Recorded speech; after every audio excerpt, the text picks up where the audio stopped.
May 1, and we say, do we say Happy Workers' Day? Well, that's what everyone says. Welcome to Breakfast Central on News Central today, and it's a Thursday, but guess who's at work? Well, myself, and of course, the beautiful colleagues, and of course, the best of the best here on television. I'm Joe Hanson, welcoming you to Breakfast Central, and I am not standing on existing protocols, but I think Binga should.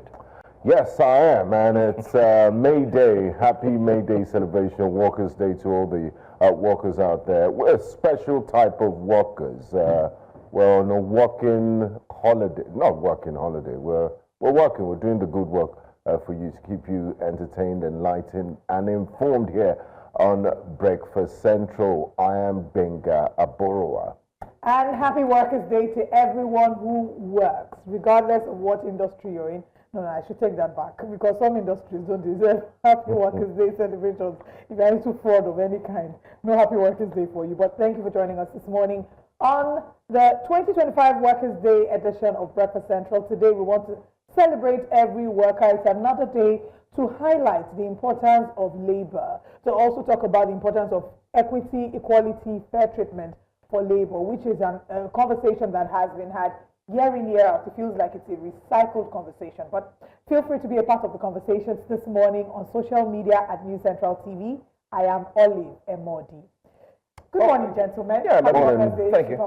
Great to be here. Great to be here. Do you regard yourself as a worker or a celebrity worker? Do you do what? Are you a worker or celebrity worker? You're a celebrity. I was driving around yesterday and I saw you on one or two billboards. We're looking nice. Oh, thank you. Speaking of billboards, the New Central billboards are all around the country. So wherever you see, please take a picture of our billboards. Tag us on social media. You stand a chance to win a huge sum of money. You can tag us individually. You can tag at New Central TV, and we'd love to repost. And that, of course, qualifies you to win all the juicy prizes we have. Absolutely. There's up to about 1 million naira in cash prizes, and of course others. So go ahead, when you see the billboard, if you find the Breakfast Central billboard, yes, please. Please start today. Tweet us. You can tag at News Central TV on X, on Instagram, even on your Insta stories. Feel free. Just tag, and we'd like to repost when we see it. And for us individuals, we'd like to know if you get to win the prize, because that's what it's I mean, if you you see those prices, you will love it. Screaming luxury. I knew something told me you were going to go there, but I just had to. You will love it. I feel like I'm the only one that doesn't get the behind-the-scene joke, but I know it's a trend on social media. I don't know where it started from. Yeah, we would explain to you as Gen Z papas that we are. Gen Z daddy. Yeah, well, speaking of, you will love it. We want to assure you that for the next 3 hours, the conversations that we will have on Breakfast Central, you will love it. Absolutely, absolutely. Let's start off first with a story that you may not love. Heartbreaking. Yes. Well, it's got to do with the NLC, of course, the Nigerian Labour Congress. Today happens to be Workers' Day. Well, a few days ago, they had put out a story that despite the fact that President Bola Ahmed Tinubu and his cabinet had to reshuffle and look into the wages of every single Nigerian, they decided to review the salary take home. I'm talking about the minimum wage of every Nigerian who works, especially for, you could say, government parastatals and the likes. If you recall, last time it was about 35,000 naira, some said 37,000 naira. And the president did sign into bill or in the law saying that going further, everyone would earn 70,000 naira, an upward review of the minimum wage. But don't forget, there was a back and forth because the Nigerian Labour Congress had gone into a meeting in Aso Rock with the federal government stating that they wanted to take 1 million naira or plus for every single Nigerian. It came down to 350,000 naira. And then all of a sudden, they settled for 70,000 naira and came out to the press and said, oh, yes, we had a wonderful conversation. Mr. President has said that after 70,000 naira in review, a year later, it's going to be looked into again and taken upwards. But as we speak, they did come out a few days ago, like I said, and it's a story that's making the rounds today because it's actually Workers' Day, stating that some persons and some states don't pay 70,000 naira. Rather, what they've done is they just topped it up, top it up with 5,000 naira. So if your father or mother was earning 30,000 naira, 35,000 naira, daddy will be coming home with 40,000 naira. So the big question here is, why is the Nigerian Labour Congress afraid of naming and shaming that state? or some states that they allege are paying this 5,000 naira, or they're only topped it up with 5,000 naira. If you're going to go to the press, I mean, go with all the evidence and all the information you have, because it would help drive the conversation better. And then those governors that are only topped up, because this is not an increase, it's a top up, will do better than that 5,000 naira, because I don't know what 5,000 naira would do. Right. I mean, I really, it's unfair the way that workers have been treated. Investing in workers is not something that you do for fun. It's a social priority, it's a national priority. Workers form the backbone of every economy. So I think that it's important that we visit conversation about the welfare of workers. But what's even more painful is the fact that we have these same conversations every year. Every year we're talking about workers on May 1st. The major conversation being had is that we feel like exactly the wages are not commensurate to the work that is being put in. Workers' welfare forms the crux of conversations year in and year out. I look forward to the year where it will be a workers' day, and workers will say, you know what, we're not yet there, but we've made a lot of progress. And it seems they like would we're a bit of celebrate a without any form of agitations. Right. We need to see more workers being thought about when we're thinking of national policy and when we're thinking about the growth and the development of our economies. So prioritizing workers it's a shame that there are still people that are paying way below the minimum wage, right? Way below in terms of, and these are not, it's not even like they're doing menial.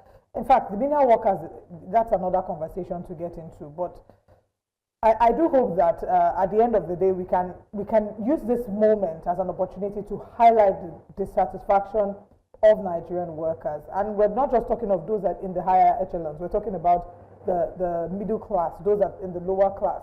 Today, much later, we're going to talk about the ride-hailing services and how they're disgruntled as well, because they feel like the fares on the apps are not reflective of Nigeria's current economic reality. And the work they put in also. So I agree. Just to say that. Just to add before you move to the next story, I had seen a post of a lady on social media. She was putting it up. She said she used to was it a husband or an ex or something, and they're very wealthy. She went to the factory and she found some of the workers there working tirelessly, and then she asked, have their salaries been reviewed? And the owner of the company said, why would I review their salary? I'll review their salary so that at the end of the day they'll start earning well and then they'll start living well. And she was shocked.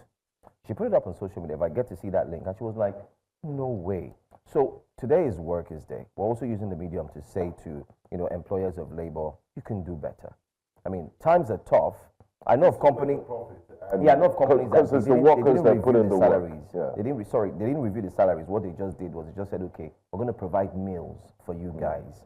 When you come in, there's going to be breakfast, and then before you go, we're going to do lunch once a week and so on, just to help you find a way to cushion the effect of the economy. And to be honest, kudos to organizations that have taken a step further in making life a little less complicated for their staff. There are many policies and many initiatives that have been put in place, right, to ensure that the quality of life of staff is better. For example, the organizations where the staff absolutely do not have to go to work every day. So people have now started to say, you know what, we're going to do a hybrid system where you come to work once a week or twice a week. Thankfully, COVID, as bad as it was, made the world realize that people can work from home. So that way, whatever you're paying them, they don't have to finish all their salary on transportation. That's one. So beyond the hybrid system, I think, again, just to mention that employers of labor should focus on productivity and not presence. Sometimes, like, you must come to work, sit down in front of the laptop. They're not doing anything. So if you can get your job done from the house, it's better. There are other things as well. Organizations that have prioritized, in this case, and as a woman, I would always speak for women, mothers. Imagine a mom coming back from maternity leave after 3 months, knowing that her kid or her child is in the daycare downstairs, in the building.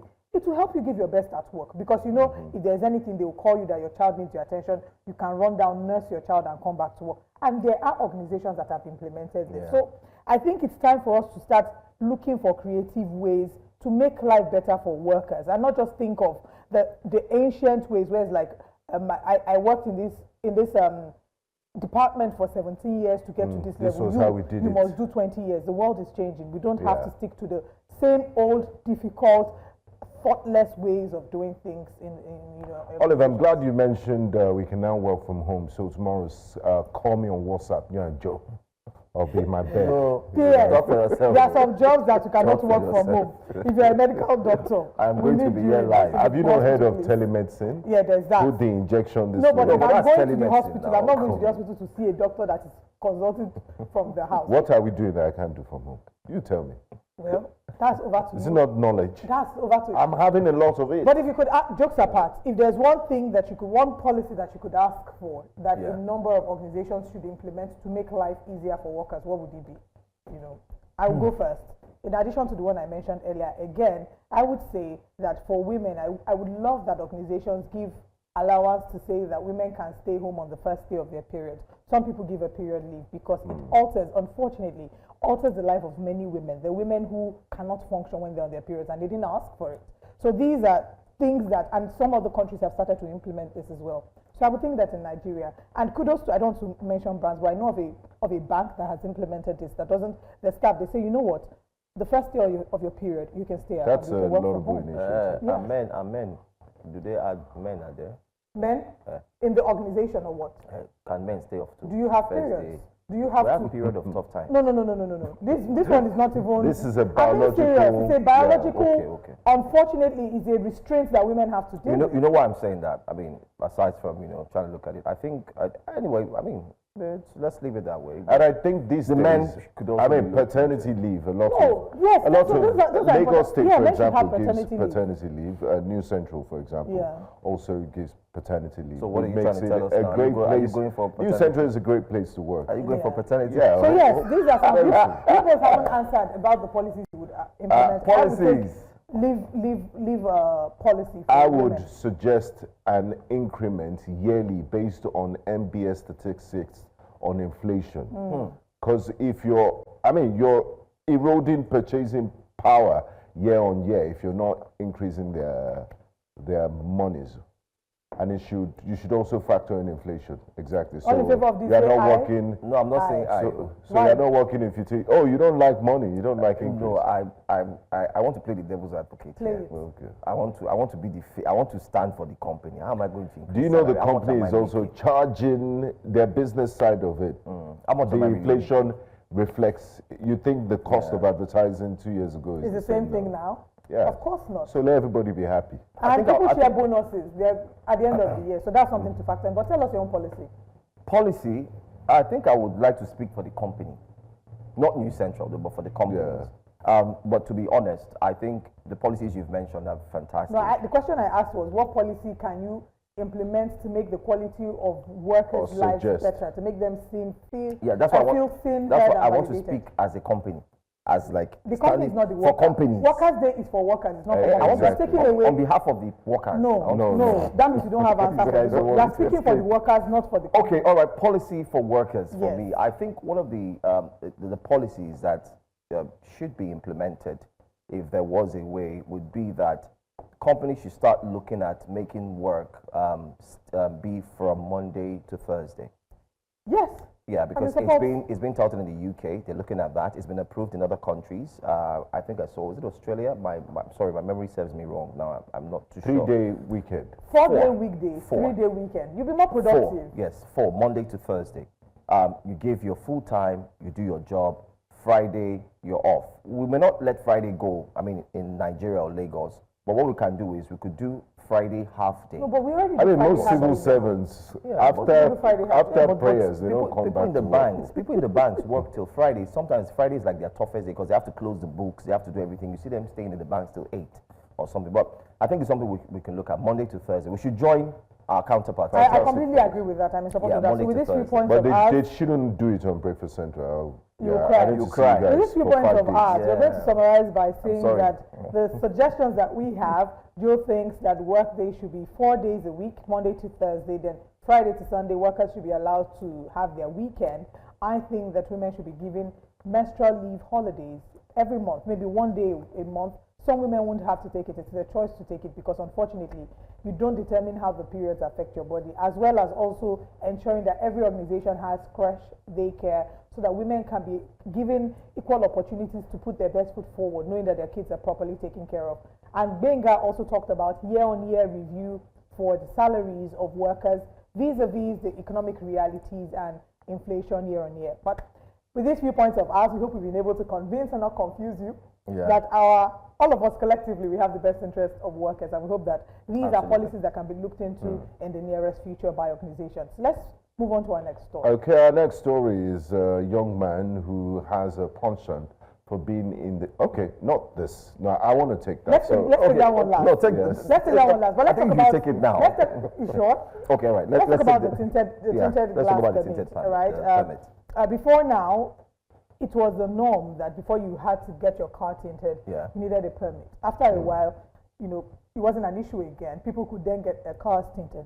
But it would seem that we're going back to the tinted permit, and now the police is trying to make the digital tinted glass permit a requirement. And many are wondering, why are we doing this? Is this just another means to make money? Is it another money-making venture? And at what point will this be implemented? Now, just to ask or go back to why tinted permits were, or why people tinted their glass in the first place. First of all, there are public officials who, for security reasons, do not want to drive around. Public officials, celebrities, I mean, both of you, people watch you on TV. Imagine them seeing you through your clear glass. And everybody be like, oh, this is Johansson Giwa Barracks. I know you from TV. I want to rag you, don't collect money from you. You understand? So for your own security, safety, and protection, it's best advised you drive in a tinted glass. One. So two, beyond the security reasons, there are people who actually have medical reasons why they need to tint their glass. They're hypersensitive to sun and the likes. And finally, Nigeria is hot. Yeah, the weather is... Nigeria is so very hot. But this is a press release. They're emphasizing the role in public security. They say that the initiative comes in response to widespread public complaints about the harassment of motorists over the use of tinted windows, and reflects the need for a clear, transparent, and accountable process for regularizing factory-fitted tinted glass on vehicles. With modern automobiles increasingly manufactured with tinted windows, it has become less essential to provide a standardized system that accommodates legitimate use while ensuring public safety. So part of their reasons as well, if you can see the third paragraph, they said it's often been exploited for criminal purposes, including kidnapping, armed robbery, one-chance scams, and other forms of banditry. Their use hampers police visibility and impedes effective law enforcement, thereby contributing to public insecurity. So how do we strike that balance between saying, I want to be able to comfortably tint my glass because of the reasons that I have, the aforementioned reasons, and then saying, you know what, we don't want a tinted glass because we need to be able to guarantee the safety and security of Nigerians. I think we can go back to when this started. It started off in, I think, June 2021, if you recall, the former IGP, Usman Baba, who had said, okay, let's suspend it at some point because it became a struggle.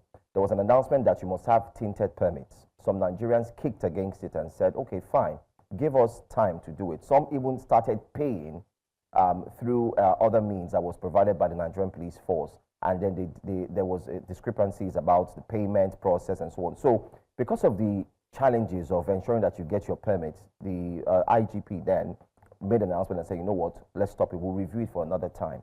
However, it's been reviewed now and it's back. I agree, because of the insecurity in the country.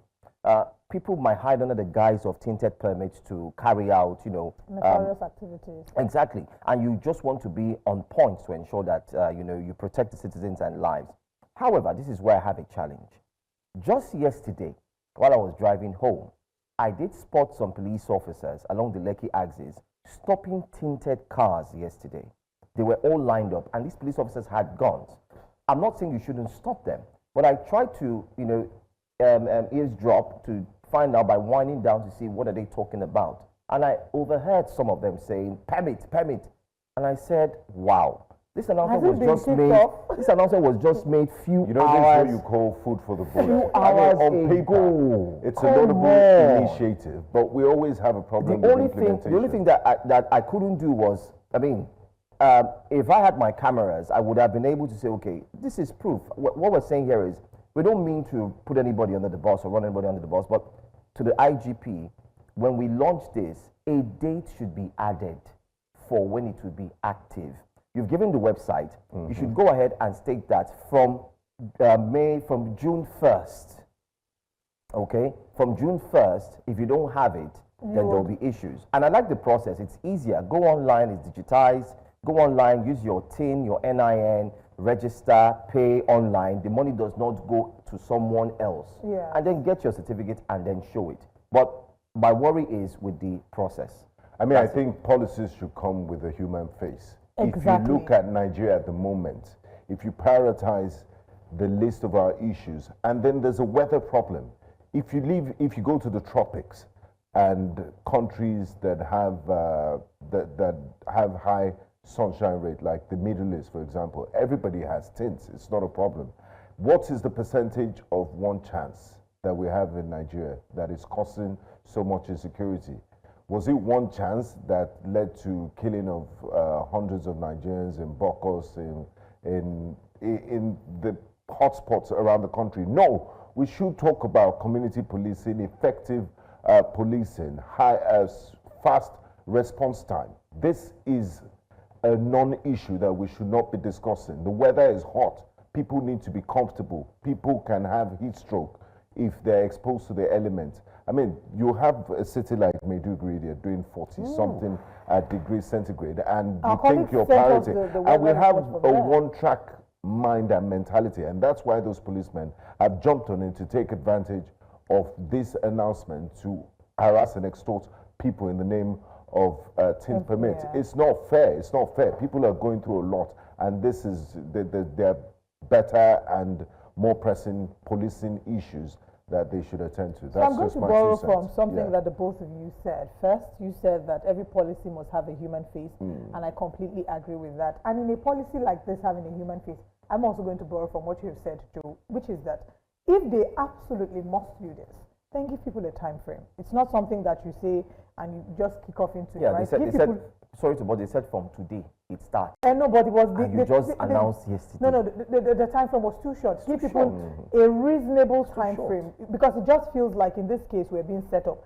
and which is what Nigerians see a lot of the times. We make policies, make announcements without thinking of the hardship it will cause on the average Nigerian. So say, okay, we have a 1 month duration 2 months for you to do this, right? If you haven't done this, so that when they now decide to start searching, everybody knows that I was being given adequate information. And it's not just even announcements. What happens to cars that are factory fitted, that come exactly, because in 2025 a number of cars already come factory fitted. The police will tell you that it will be written on the car that there's factory fitted, and then you have to go and pay for the factory fitted car that is tinted. That's what they tell you. Why must you pay? I mean, you know, JAM has become a revenue making body. Why do we just feel every arm of government must generate revenue? Again, just laws to are announce, made for man and not just to man announce for to our viewers, let me just read the communique very quickly. It says the spokesperson of the Nigerian police announced a 30-day grace period that has been approved starting from May 1st, during which motorists are expected to comply with the new regulations. Now, in my former statement, I had said that there should be a proper time frame. I think 1 month grace from May 1st to the end of May, for me, I'm sorry, it's too short. I think you could have said from the month of May and June. Then from July, we start, apprehending or, holding on to Nigerians who have refused. Because Nigerians should know this particular statement, because the police guys are going to be out there stopping you and telling you, where's your permit? You should be able to tell them, oh, I have till May 30th, so do not disturb me. So just to also mention again, beyond this, another problem is we don't communicate things properly, right? We don't. So I'm hoping that during this 30, quote-unquote, 30-day grace, we're seeing the Nigerian police going on TV stations, going on radio, and making these announcements so that people are aware. Because it just feels like not everybody's on Twitter. Not everybody's going to see it on Even the policemen, I hope the information gets to them that there's a 30 grace period. Are you not hearing what Joe said? I saw them yesterday. That he saw them, that they already stopped people yesterday. So it's basically just prying on Nigerians and when you tell them, they will say, are you teaching me my job? When you hear that maybe NNPC has changed the pump price, has increased the pump price of petrol, all the other ones now start to shut down or immediately increase theirs. Please, let's move away to a very important there's Big Smoke and Okikiola. aka Joyce. Something that has to do with Tony Montana or something. Yes, I mean, he has a way of putting himself in the news. What's that? By fire, by force. Joyce. Joyce. Oh my gosh. Guys, go ahead. Meanwhile, he claims his brotherhood. An Ogun State Magistrate Court sitting in the local government area has sentenced controversial street hop artist Habib Okikiola, popularly known as Portable, aka Ika of Africa, aka Dr. Z, aka Zazu, aka I'm a baboon, I live in a zoo. They've sentenced him to 3 months imprisonment with an option of 30,000 naira fine. I mean, come on. And the musician was arrested in March 2023 after physically attacking a police inspector and obstructing officers who were attempting to serve him an arrest warrant. The police prosecutor, Inspector Olumide Awoleke, had earlier informed the court that Portable committed the offense in November 2022. So the long and short of the gist is it has an option of 30,000 naira or 3 months in jail. Which one? What do you think?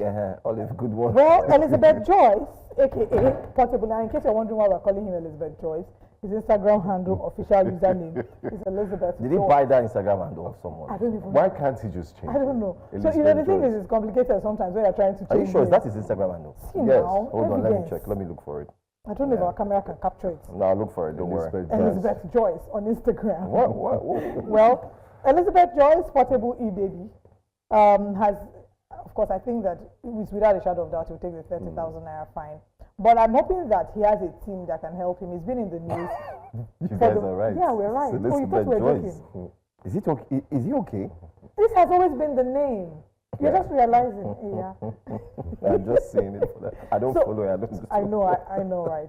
So I just think that he has a team. He needs a team to help him shape up because he's been in the news a lot for the wrong reasons. He has a lot of fans. He's very talented, has so much potential. But he must also recognize that celebrities are not above the law. If he comes and he assaults a police officer, he of course should be made to face the law. But I'm hoping that his team, if he does have one, and if he will not call them out on Instagram Live tomorrow, can come together, and help him in the next sober, few. This guy, This picture now. Portable is a stubborn. People did Portable dirty. Portable is like it can be likened to a stubborn sore on the throat, where you treat it, it comes back, and attacks you. It's the way he transforms from hardcore to sober when the law comes to him. And he's called himself AKA, another AKA is federal government liability. He says, I'm a government picker, I'm a federal government liability. I wonder what that means. Shout out to Portable e-baby, Elizabeth Joyce. Congratulations. Elizabeth Joyce, stay out of trouble, Please stay out of trouble. Congratulations on getting my. your judgment. I know that you're up for 30,000 naira fine because your fans want to see you in jail. And hopefully after you come out this time around, you and Burna Boy can collaborate and give us a banger. As Pete Darlington will just be smiling wherever he is. Anyway, let's share with you the conversations. We're not talking about Portable this morning on Breakfast Central. Let's share what our top stories are this morning. This morning on Breakfast Central, e-hailing cab drivers go on strike today, the 1st of May. Demand regulation. We'll be unlocking Africa's closed borders, part of our conversations this morning on Breakfast Central. And still looking at the top stories this morning, we'll be reviewing the NLC's struggle and progress in celebration of the 1st of May. Governor Alex Oti inaugurates Electricity Regulatory Committee. He's been getting a lot of applause by his citizens. The newspaper front pages will be reviewed, and at this point we open the phone line so you can join in for all these and more.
Welcome back to Breakfast Central. As the nation reflects on over a century of progress, the Nigerian labor movement has remained one of the strongest and loudest voices for workers' rights, built on the sacrifices of men and women who dare to speak truth to power. Our correspondent Idong Joseph reviews the union struggles and activities and brings us this report. In the last century, Nigeria's labor movement has played a vital role in the nation's development, fighting for the rights of workers and ensuring that these rights are not being trampled upon by successive governments. The struggle for labor unionism began as early as 1912 with the Southern Nigeria Civil Service Union and the then merger of the Railway Workers Union with the Nigerian Union of Teachers in 1931. The sacrifices of many of these workers have continued to stand as a beacon of hope. The railway workers' movement, which became the first to gain legal recognition after being registered under the Trade Union Ordinance of 1938, gained momentum in the 1940s when workers across Nigeria launched a general strike against colonial rule. Under the leadership of Michael Imodo, the union witnessed significant strides, from demanding higher wages and the casualization of workers to the push for improved working conditions. The ideals that led to the emergence of the trade union globally were the same ideals that led to the emergence of trade unions in Nigeria. We note that labor played a central role in the fight, in the struggle against colonial rule, in the struggle against military rule, and then undemocratic governance processes. The turning point for labor unionism came in 1978 when four major labor groups merged to form the Nigerian Labour Congress under the leadership of Wahab Jonathan, a seasoned unionist and former president of the United Labour Congress. However, internal power struggles and political interference led to the premature dissolution of his leadership by military government of General Olusegun Obasanjo. In the wake of that dissolution, Hassan Sumonu, a trained engineer and strong workers' advocate who brought stability to the Congress, was appointed as the substantive president of the NLC.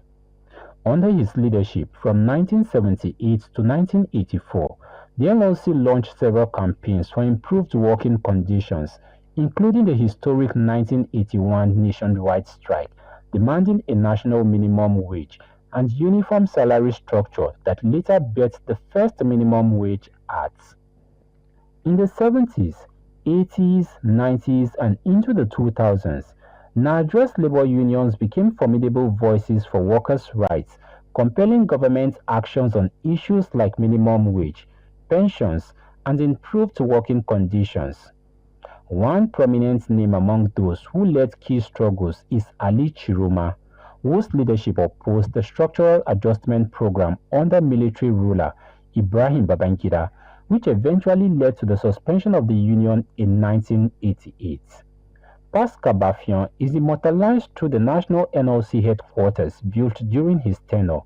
Between August and December 1993, the NLC under Bafion led two major strikes, first against fuel price hikes, and second, over dissatisfaction with the interim national government set by the then former head of state, Babangida.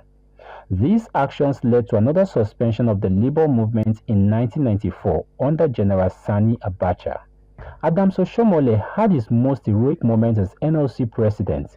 Under his leadership, workers embarked on 7 general strikes demanding better wages, resisting the regulation of the oil sector, and pushing back against the continued implementation of the nation's structural adjustment policies.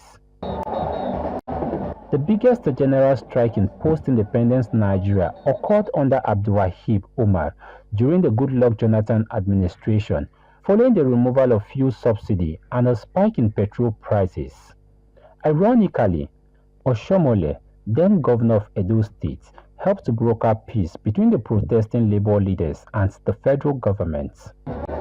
While the struggles have not been entirely fruitless, many unionists today believe that the government still views unions as adversaries rather than partners in national development. From beginning till now,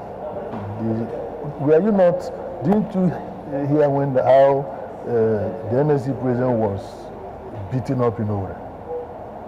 These are hostilities. We also remember what happened to the president of the Nigerian Labour Congress while he was on his way to represent Nigerian workers in an international trade union conference going on in UK. We remember the outreach by the whole world and by Nigerian workers.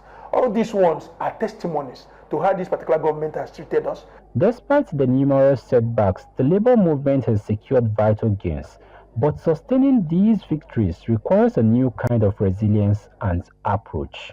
It is very, very important for labor to continue to organize, working with the civil society organizations, students' union movement, which used to be a major backup, for the Labor Congress in the past. As Nigeria continues to evolve, so too must its labor movement. The fight for workers' rights is far from over, and the labor movement must once again rise to become not just a protest voice, but the conscience of the nation's progress.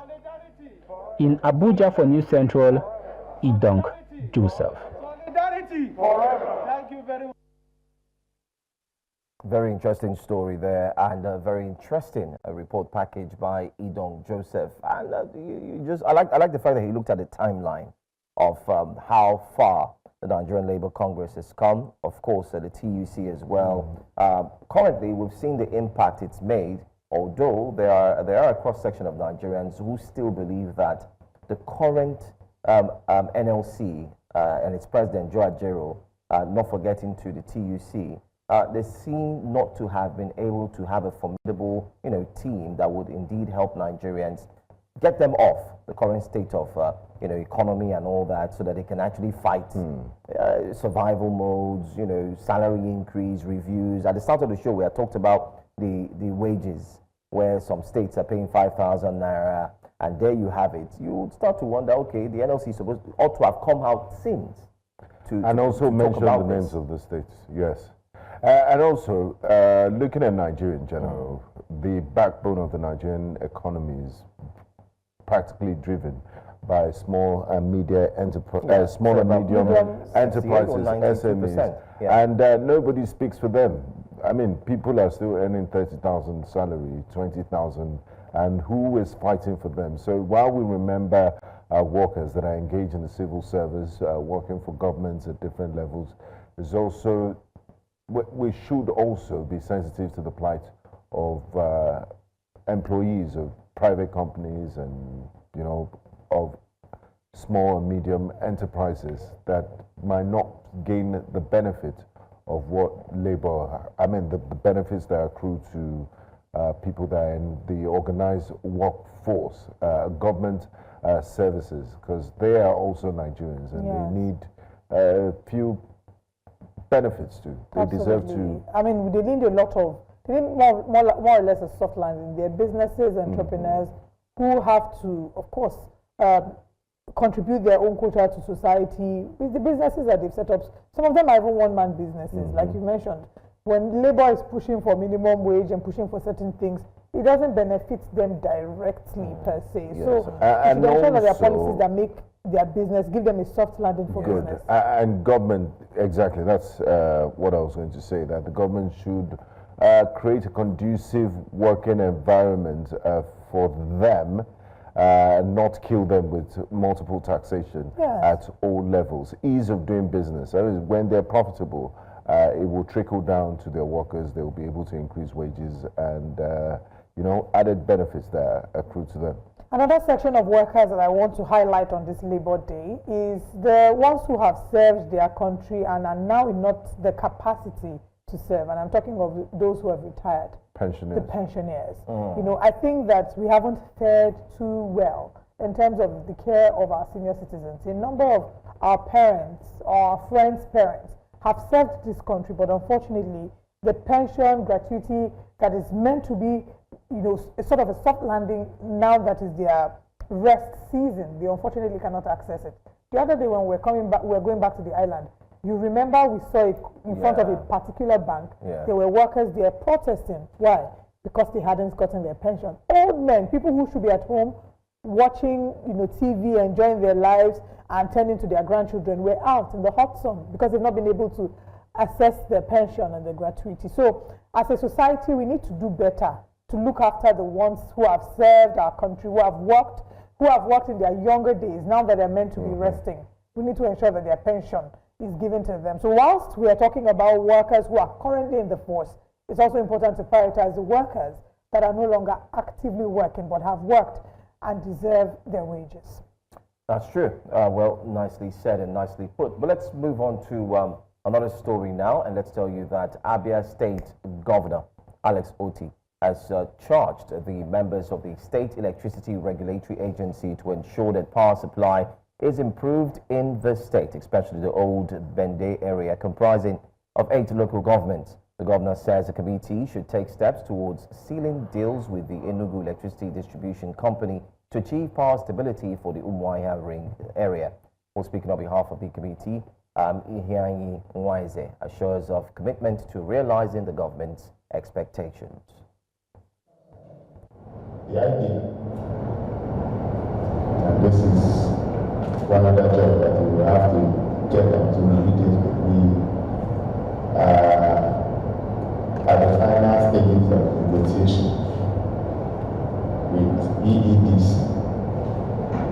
And the idea for us is to acquire the Umuahia. We will call it Umuahia Ring Trust. And that includes Umuahia North, Umuahia South, Uganda, Dana, Afia, is work on RFG. Industrialization cannot be effective without electricity. We have to get this identity also. So we want to deliver in such a way that we will place everything as the role model. Then we have regular supply of electricity. Governor Oti has been hailed by his citizens, the members of his state, who think that he's done well, and we constantly to see accolades pouring in for him. Just a few days ago here on the show, we're celebrating the street lights, even though some people on this set did not think it was something to be applauded. But I was of the opinion that in the same way we call out bad behavior, it's important that even when people are doing what they are meant to do, we also tell them, well done, keep up the good work. Just give me a second. I want to check the date and what year we are. 1st of May 2025. Go on. Wow, that's very shady of you. Very shady of you. Electricity vibes on a frequency in 2025. Wow. What? Are you joking? 2025. Look at what we're discussing. I mean, we need to declare a state of emergency on so many things. And it's so sad and it's heartbreaking that election cycle after election cycle, are we even progressing? The same issues. These are basics. These are the most basic of needs and things we should even be discussing. But unfortunately, we're in this situation. What happened to the elite and the ruling class of Nigeria since let's assume Nigeria started in 1999. We got our independence from Britain, because that's in 1999. We should have made a lot of progress. We've become I believe, since 1999, we've had uninterrupted democratic exercise. If there's one thing we can boast of, what can we show that we've achieved? I can mention one that we can boast of. Which is? And I think I'm going to use that to link the current situation we find ourselves in the electricity sector. We can boast of GSM. Telecommunications. Yes. It's, okay. And that was done because of the rugged, dogged, and the push, the firepower. No, it would have happened. I mean, you look at all the countries in the world. Yeah, of one president who said, listen, I've been to the francophone speaking countries where they used to where they made use of Triumph and all that. I remember the big phone and so on. And the neighboring countries like Togo, Benin were already, implementing the use of telecommunications. And then he said, no, listen, like we said, because of the the push, the firepower, the zeal to say, listen, we're going to make this work, and it worked. Where are we going with this? That's just one thing I think we can be. And let's be honest, guys. if we look back, like you've said, Benga, from then, 1999 up until now, we can really declassify, or better still, we can drop a list and say, truthfully, one of the greatest achievements we've had as a nation is the fact that this bold step was taken. Now, I'm going to go back to the day. It was going to happen regardless of who was in charge. Well, if you say it was going to happen, technology going with the times, liberalization of the telecommunications sector. Play the role of the umpire. I want to come back to Governor Alex Oti. Yeah, I mean, we're going to come back to him. I want you to wrap up on your... Yes, so I'm going to wrap up with my thoughts. My thoughts is, while I'm going back there, it's in retrospect to be able to see where we're going to. And I'm saying that determination and the ability of good governance can actually make things happen. From NITEL days, NITEL being privatized, all of a sudden everybody said, listen, this is what we're going to do. You guys remember the company. But you know, these are private companies and they're out there to make profits. So they'll do everything in their powers to make sure their services it's the same sequence excellent. for Dangote as well. No, but electricity is different. I think the government shouldn't have fully handed it over to private hands, and it should have been a staggered sort of transition. So all of this conversation about the arguments with electricity started because of the work that Governor Alex Oti is doing in Abia State, and I think he must be commended. But just to add to that, yes, it's a shame that in 2025 we're still having conversations about electricity, that there are places in the country where people cannot... In fact, a member of my staff was saying to me that they haven't had lights since Easter. And that's the reality of a number of Nigerians. We can't downplay the fact that while some experience, and those of us who in a way have power, pay exorbitantly, we pay through our nose to be able to afford decent electricity. So we do have an electricity challenge, which is why, as much as it is the government's responsibility to provide certain basics, I think it's also important that even though it is a basic, when we see governors who are stepping up to the challenge, we applaud them. Governor Alex Oti has been in the news for the most positive reasons. And in fact, today, reports have it that there's a new health reform that is implementing in Abia State. So he's going to pay the state workers, the health workers in Abia State, the same thing that the federal workers are receiving. So they're not feeling in any way cheated or left out. They feel like they measure to national best practices. And it's called the Abia State Health Worker Salary Scale. Implementation takes effect from today. So where's Governor Oti getting all this money from? So that's the thing. Governor Oti does not have two heads. There's a federal allocation one. He has one head, just like every other governor, right? So the things he's doing. State is not Abia State, if you look at Abia State, the history of Abia State, pre-Governor Alex Oti, it's almost like it's a completely different reality that they have in comparison to what was before. So it shows that the possibility of change happening is there. It's whether or not the people or the person, the political will, the empathy to be able to go there and guarantee that what you have promised your citizens to deliver, that you deliver that and even more. And I don't think with the way that he has performed, and I say this all the time, if you are a government official that performs, you will not need to do so much to campaign for elections. People will see, the citizens will see that you are working, and they will vote for you. In less than 2 years. Yes, within the first year of his time in office, we could see the strides, the giant strides that he made. But then again, we will. I think that it's important that we continue to highlight governors who are working and highlight the importance of them showing up and fulfilling what they have said that they would do. Now let's move away from here to our correspondent, Omar Kirawa, who will share with you have updates about an explosion. I will come to give you more details about that after this break.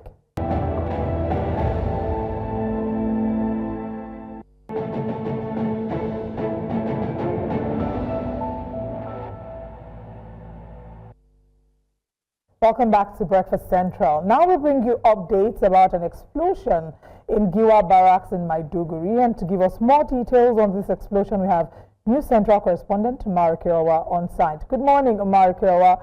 Where are you and what is the update of the causes of this explosion?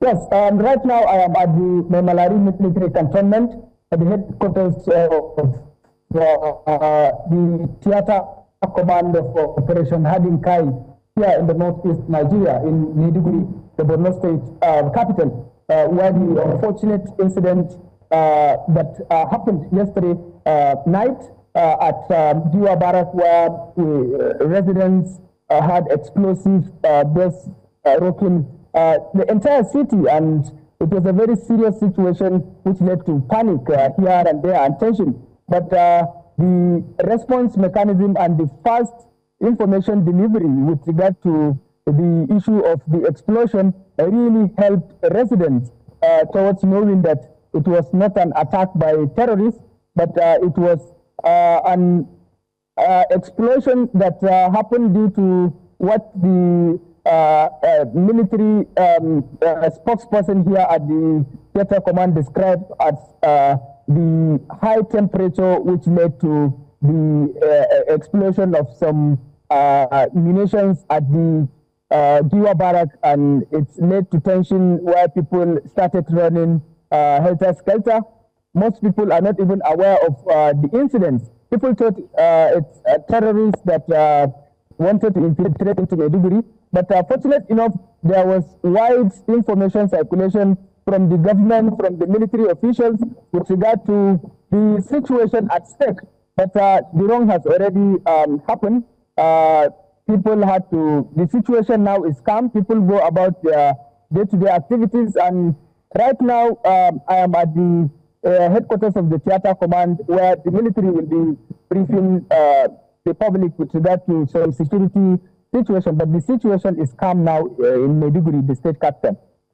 Now, Umaru, I'm glad that the situation is calm, but has there been any reports on the type of ordnance that exploded, and if there were any casualties and the level of damage reported from these explosions that happened last night or in the early hours of this morning?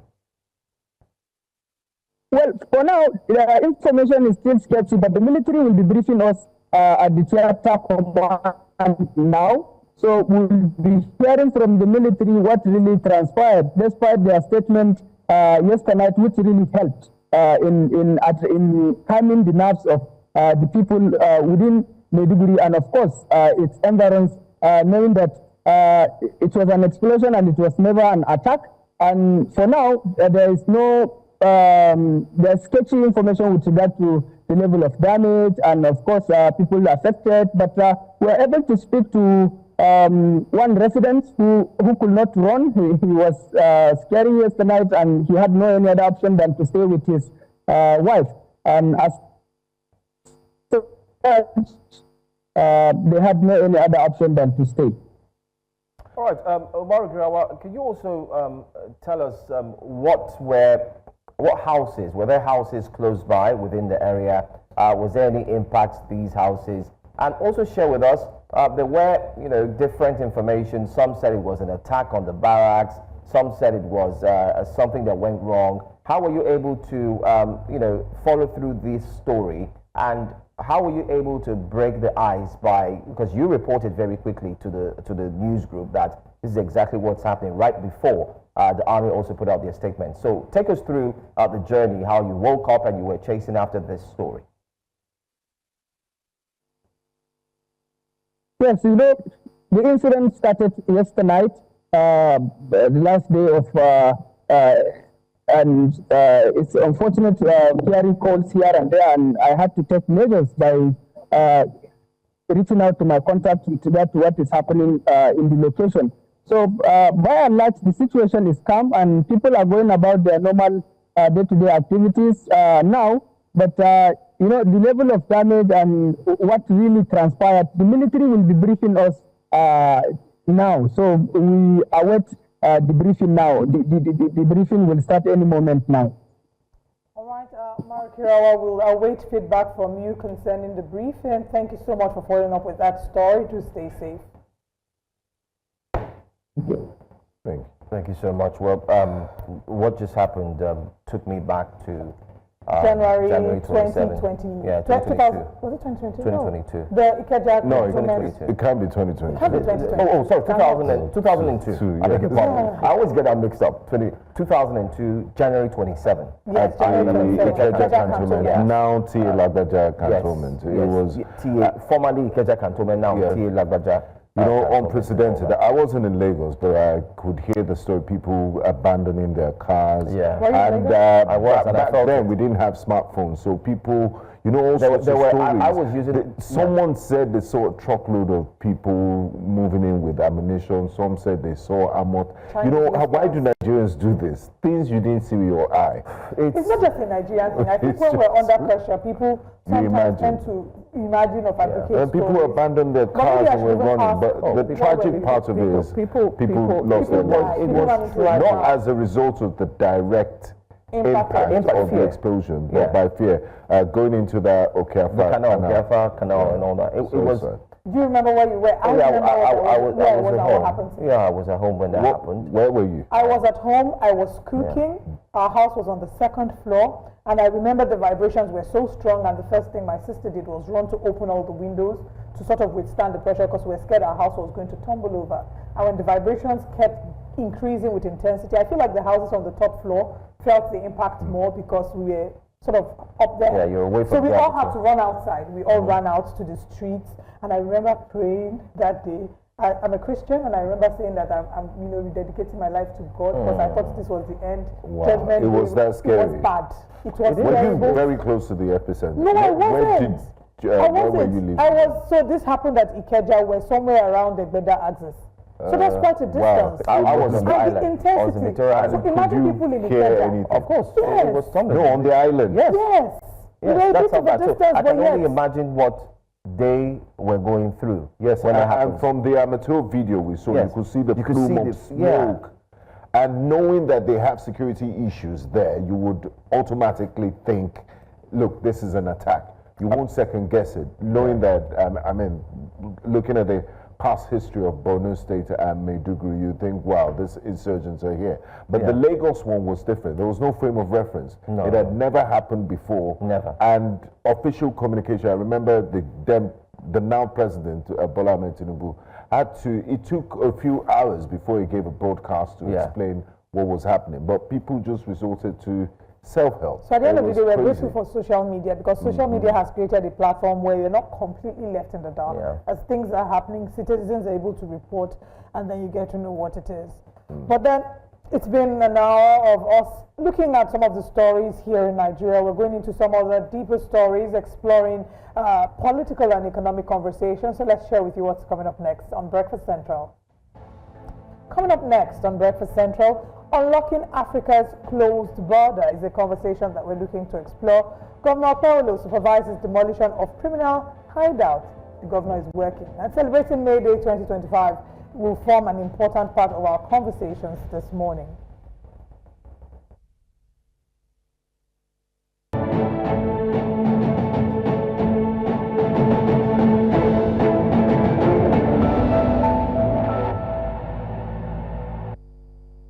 Welcome back to the second hour of Breakfast Central. Despite Africa's vast cultural and geographic diversity, traveling within the continent remains a complex challenge due to visa restrictions, high flight costs, poor infrastructure, and safety concerns. However, efforts to enhance intra-African travel are gaining traction as several countries like Kenya, Rwanda, the Gambia, Benin, and not forgetting to Seychelles, have eliminated visa requirements for African travelers. Ghana announced its visa-free policy for African countries in January of this year, 2025. I'm sure Olive also has more concerning South Africa too. Indeed. South Africa also has simplified visa processes for Nigerians, offering 5-year multiple entry visas and removing the need for passport submission. Now, despite these achievements, challenges persist. As of late 2024, only few countries like Mali, Niger, Rwanda, and Sao Tome and Principe have ratified the African Union's Free Movement Protocol. Concerns over border management, job competition, and visa revenue continue to impede a broader adoption. Join us this morning in Breakfast Central to discuss this in depth. We're joined by the president of the League of African Ambassadors, Ambassador Nwane Omingi, and also join us the former Nigerian ambassador to Guinea-Bissau and Cape Verde, Ambassador John James Usaha. Warm welcome to you, gentlemen. Thanks for joining us. Thank you. Thank you. To have you, Central. but to quickly add that he is also the deputy spokesperson of the league. Okay. Now I'll start with you, Ambassador Ominyi. As president of the League of African Ambassadors, how do you assess the current political will among African leaders to implement free movement protocol? Oftentimes, this free movement we see is on the higher level of ministers and heads of states, and we're always drumming African solidarity, Africa first, let's unite. When people can't move, European Union citizens, if you're from Serbia and Montenegro, it's easier for you to just move around Africa like it's your backyard, or you're from Germany. It's easier for Europeans to move around Africa than Africans. That's the state we find ourselves today. Gentlemen and ladies, thank you, and good morning again, viewers. I must confess that the topic this morning, the issue, I classify it as the obstacle between wealth of Africa and poverty. The market, the African market, is too large, but the visa barrier is a restriction, is an impediment. So my assessment is, well, our cup is not half empty, our cup is half full. By your intro, you have mentioned some countries that appears to be keen in, is a work in progress. But of course, out of 54 countries, and you've just mentioned about 6 or 7, you can see that the percentage is still very low. I also want to inform our viewers that is the first theme of our organization: free the access to free the trade. You can't have a free trade when you don't have free access. Market is about movement, movement of goods and capital. So we are focusing as our first campaign. The theme is free the access to free the trade. So my assessment is work have begun, but we need to step up the speed. All right, let's bring conversation now to Ambassador Osanga. You, of course, are on the same movement, free access, free trade, but a number of concerns that we hear sometimes would be the fact that if you open these borders, there might be challenges with insecurity and migration. Are these challenges valid, or immigration, I beg your pardon? Are these challenges valid, and how can they be addressed? Thank you very much for having me. See, some of the smaller countries in Africa, they are very careful about opening their borders because they don't want to be overwhelmed. And then we have this insecurity. My house is burning and you are sitting down. What if the fire gets to your house? So you find out that we're so quick to cooperate on defense and security, but the main reason for our existence as a group, we ignore them. I think that the fear is uncalled for, because if we can cooperate for defense and security, then we can at least activate trade through connectivity. And the major problem, like my colleague has said, is connectivity. If you open up the borders, if you invest in aviation, if you invest in maritime, then it will be easy for us to connect, do our trade, and come back. If you have the resources, there's no point going to another man's country to stay doing nothing, unless, of course, you don't have anything to offer that country. But when you have something to offer, you have no need to go and sit down there. You take your business to that country, you sell your trade, you do your business, and come out. So the restriction on movement and that fear of being overwhelmed is uncalled for, because everybody brings something to the table, and then the continent grows better and faster. Why is it that smaller countries in Europe are not afraid of being overwhelmed? And there's movement from this country to this country. Why is it that in Africa we are afraid of each other? We have always had this communal nature. Why the change? I think it's just a propaganda, imposed upon us by, maybe our leaders in the past who tried to segregate. We are one country. We are one blood. We are one destiny. We have the same kind of everything, culture and everything. So the basis for that fear I'm really glad. I just want to push back on something that you said, talking about why this is happening. And I wanted to ask, because even referring to the earlier question my colleague asked, you find that it's sometimes even cheaper to travel to European countries than it is to travel to several other African countries. So I want to go to certain countries, I have to go out of the continent to then go into the continent. So why do we have these restrictions in the first place? Why have they been further? I mean, yes, we have made progress, but we still have a very long way to go. Well, it's not a barrier per se. It's the nature of investment that will make people to communicate. I had that experience several times when I had to go to Lisbon to be able to go to, yes, from Cape Verde, from Guinea-Bissau, I needed to go, if I needed to be in Cape Verde immediately, I needed to go to Lisbon and then connect Cape Verde from there. So it's not a question of, okay, restrictions, but there's investment in aviation, investment in maritime is heavy investment. And then a single country cannot effectively carry it out because it's really heavy. What we need to do is to open up the space, at least look at the existing protocols on trade and free movement of persons, invite business people, entrepreneurs who are able to carry out these kinds of investments. It's easier for me to go to Europe, like you have said, than to go to Guinea-Bissau. If I need to go to Guinea-Bissau and I leave this morning, I won't get there till evening. I have to stopover. I used to have a 10-hour stopover in Dakar to be able to get to Cape Verde from Guinea-Bissau. So it's the nature of investment that really hinders the movement, not that there's official restriction on the movement. Interesting. Well, as ambassadors, you've carried out very strong diplomatic ties in the countries in which you've also been. But I think for the benefit of our viewers, we'd like to mention what country again, so our viewers can get to understand that we are seated with ambassadors who have represented Nigeria. Yes, I served in Zambia.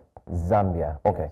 What about you, sir? I served in Guinea-Bissau with concurrent accreditation to Cape Verde. Oh, okay. Yeah. Now, Zambia, Guinea-Bissau, how would you look at their travel opportunities in terms of what you see here in Nigeria in comparison to what you see in these countries that you served? I can see the ambassador is smiling already, in terms of opportunities, in terms of, diplomacy. Let's put it all together. What lessons can we learn from them, and what can they also learn from us? The truth of the matter is, in Africa, Nigeria is a giant. And any day, any time, all the countries, they know that. So you can't say that there is, I think Nigeria is being respected abroad, both in Africa. But when it comes to behavior and when it comes to some policies, yes, of course, you know that our brothers in Nigeria, we have to get things quick, faster.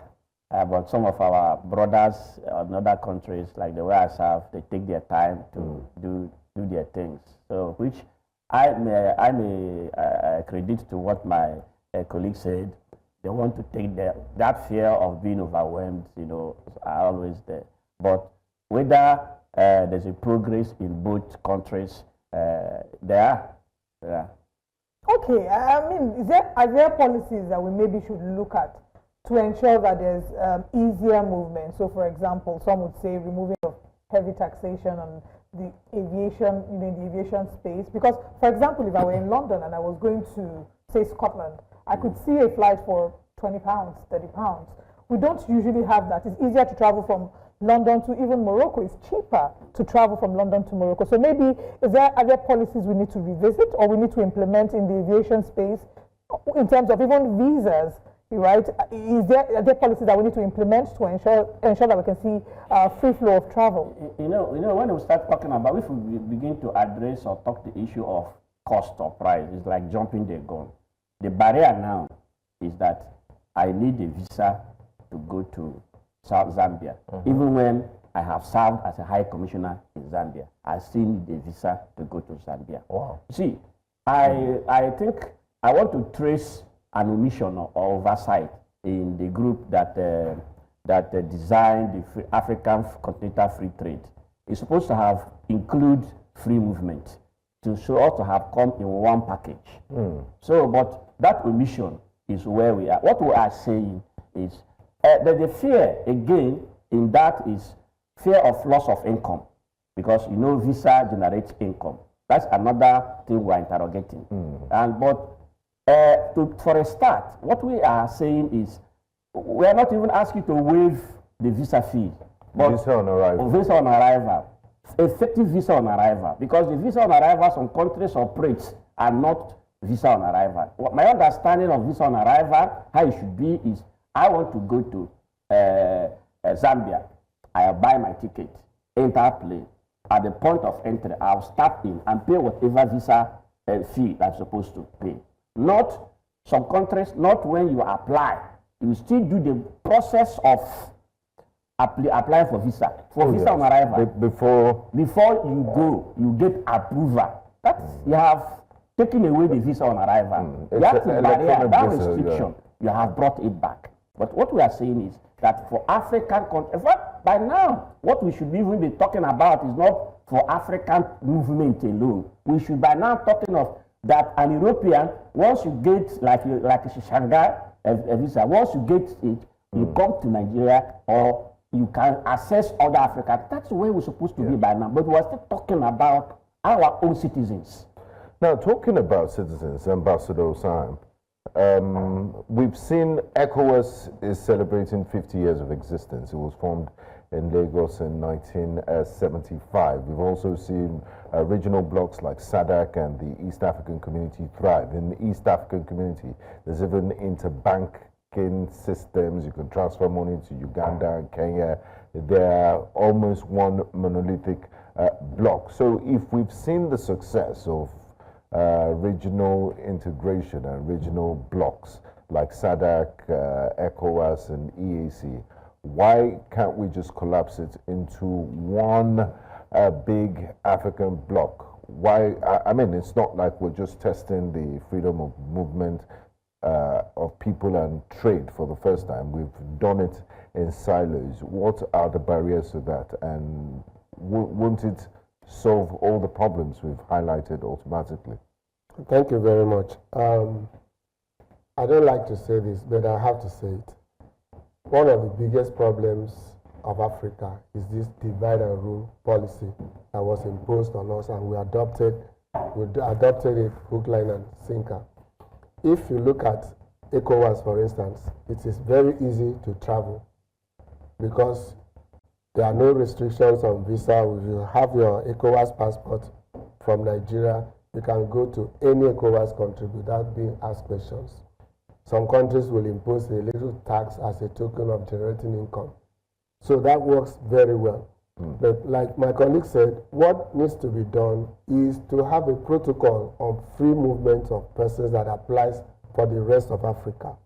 And this is what we are trying to do as ambassadors, because we have been out there, we have also experienced some of the problems, and we have made some connections and contacts with the relevant authorities. All we need to do now is to begin to campaign that you influence on your leaders to adopt these policies for the good of Africa. Because if it can work for ECOWAS, then it can be duplicated in other places. If it can work in the standard countries, it can be duplicated. All we need to do is to come to the table and say, how have you made it work for yourself? How can we adopt it to make sure that it is adopted generally for Rwanda is visa-free to all African citizens as we speak. Why have they not been overrun? Like I said, they have not been overrun because some people, the country is desirous of growing. Stereotype. People have palpable fear of being overrun, yes, but things are changing. And the whole world is getting fragmented. Our leaders have to be aware that if I don't do something to make Africa stand, then I'm going to be excluded. I'll give you an example. During the COVID pandemic, it was very difficult for Africa to access the, what do you call it now, the immunization? Vaccination. Vaccination. It was kept there for the West until Africa began to shout and shout and shout. Now that's an indication that the world is shifting to mind its own interest, everybody on his own. We see Europe coming together. It's easy to travel from Portugal to Spain without restrictions. So all we need to do is advocacy to impress on the authorities that there is need to duplicate what is happening in these regional blocks across Africa. Yeah. Otherwise, we may never attain that after program that we have. It will just be something. It will be on paper. Yeah. On paper, no execution. Well, I'd like us to go to the African Continental Free Trade Area. I know you mentioned it some time back, looking at what they've not included. There were also talks about having a unified currency. What is the League of African Ambassadors doing about this? You've been outside Nigeria. You've used the kwacha, or you name it. You've also been outside the country as well. You've had exchange rates and so on. What are former ambassadors who have experience? What are they going to do about it? Looking at that aspect. And secondly, do you think that your wealth of experience outside the country should actually be used by the current administration to enable, economic growth and also to ensure that Nigeria benefits from the experience that you've gotten?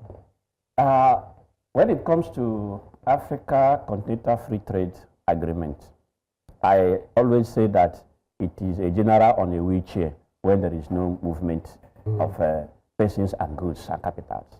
Because, everybody knows it, that it requires movement. I don't see difficulties in achieving this in a very short while. I assure you that we have put a lot of programs. I have started a conversation with some director generals of immigration of some countries. So I know that by next year, we are going to have our first conversation in a conference forum with them to hear their fears and then to offer now. Because there is actually no reason, like my colleagues say, ECOWAS is good, SADC is good. So just pronouncement to make it for all Africans. Simple. So I think we are there. So when it comes to single currency, it is possible. Yesterday, in another interview, I said that I will not be surprised if in the next 10 years, Africa will graduate to where the Africans will be calling for one government. Because the awareness is very high already. Africanization is very high. In fact, we, the body of ambassadors, are coming even late.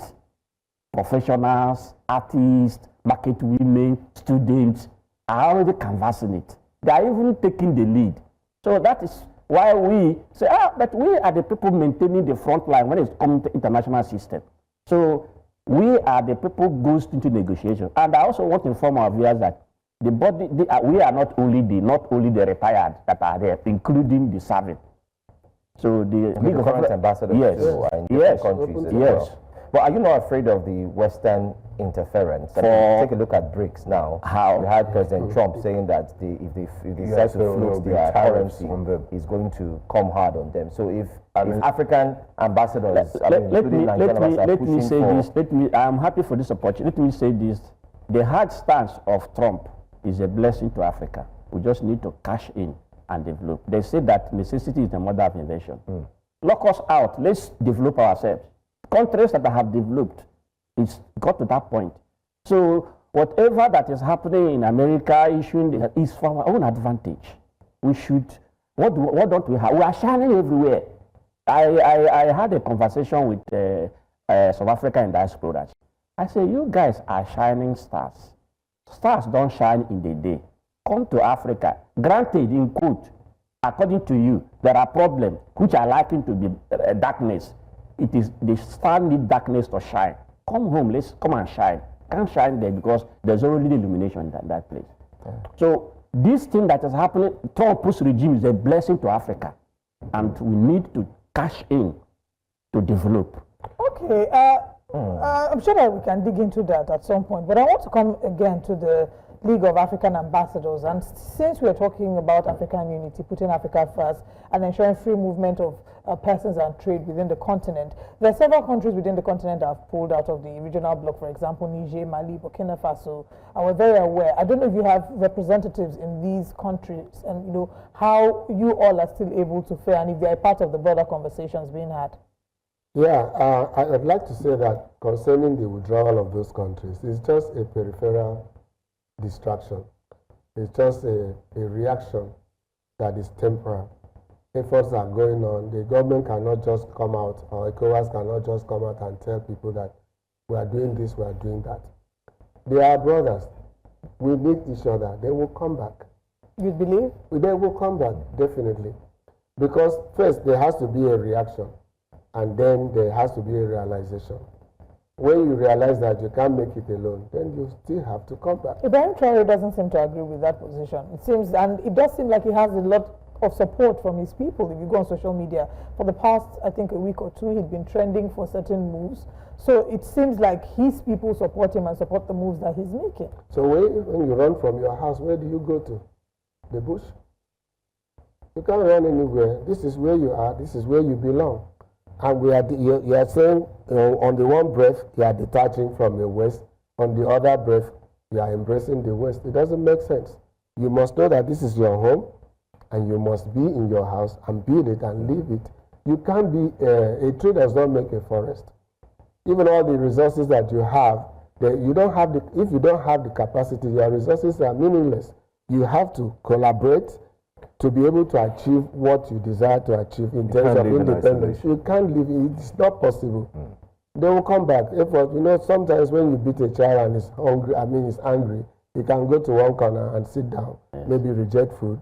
After a while, he comes to his senses and say, instead of hunger to kill me, let me just come back home. Like the prodigal son. They will come back. We are talking to them, not just at the government level, where all of us were engaging their diplomats in one way or the other and telling them the need for us to be stronger together. What is the strength of Nigeria? The strength of Nigeria lies in its population. We are stronger as a country with a very large population. So we'll be stronger as Africans with a large population, a large market. Why is everybody coming to Africa? If you are, like I always say, like Africa is like a football game. Like if you are a football star and then you are just walking in the field, nobody tackles you. But once they pass the ball to you, what happens? Everybody tackles you to prevent you from scoring. But you keep your eyes on the goal. So Africa is a place that is desired by the whole world, right from history. And Africa will remain a key factor in the development of the entire world. If you look at outside the world, outside the country, look at the impact that Africans are making. Look at in all areas. Yes, we might want to say we are backward. We are not backward. No. We are very intelligent and brilliant people doing exploits if the environment is okay. Why do we go to school abroad and take all the awards from 1 to 20? Why do we do inventions that are never attributed to us? Why do we have patents that are not registered in our names? And we are working for companies abroad in aeronautics, just call it. So Africans will have to come to that realization that, look, I need to be at home to build my own home because the world is changing. And because the world is changing, nobody is going to spoon feed you again. That indication has already been made clear. That look to the intent, oh, Israel. So we have to, persuade them, create the enabling environment that will make our people come back to build Africa. We just need to do that. And that we do through advocacy for good governance, equity, democracy, human rights. These are the things. Because if you make the environment, if you prepare the environment, the economy will naturally run itself. Right. It's just like taking a goat to the field. You don't need to feed the goat. It will just move around and eat the grass on its own.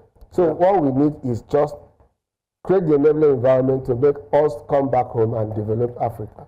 Now, Ambassador Ominyi, it's been almost 2 years since the new administration came into power, and just a few weeks ago, some ambassadorial nominees were screened. And one of the reasons why that's been given for not appointing ambassadors is that they don't have the resources and the finances, and a lot of missions and embassies abroad are in a sorry state.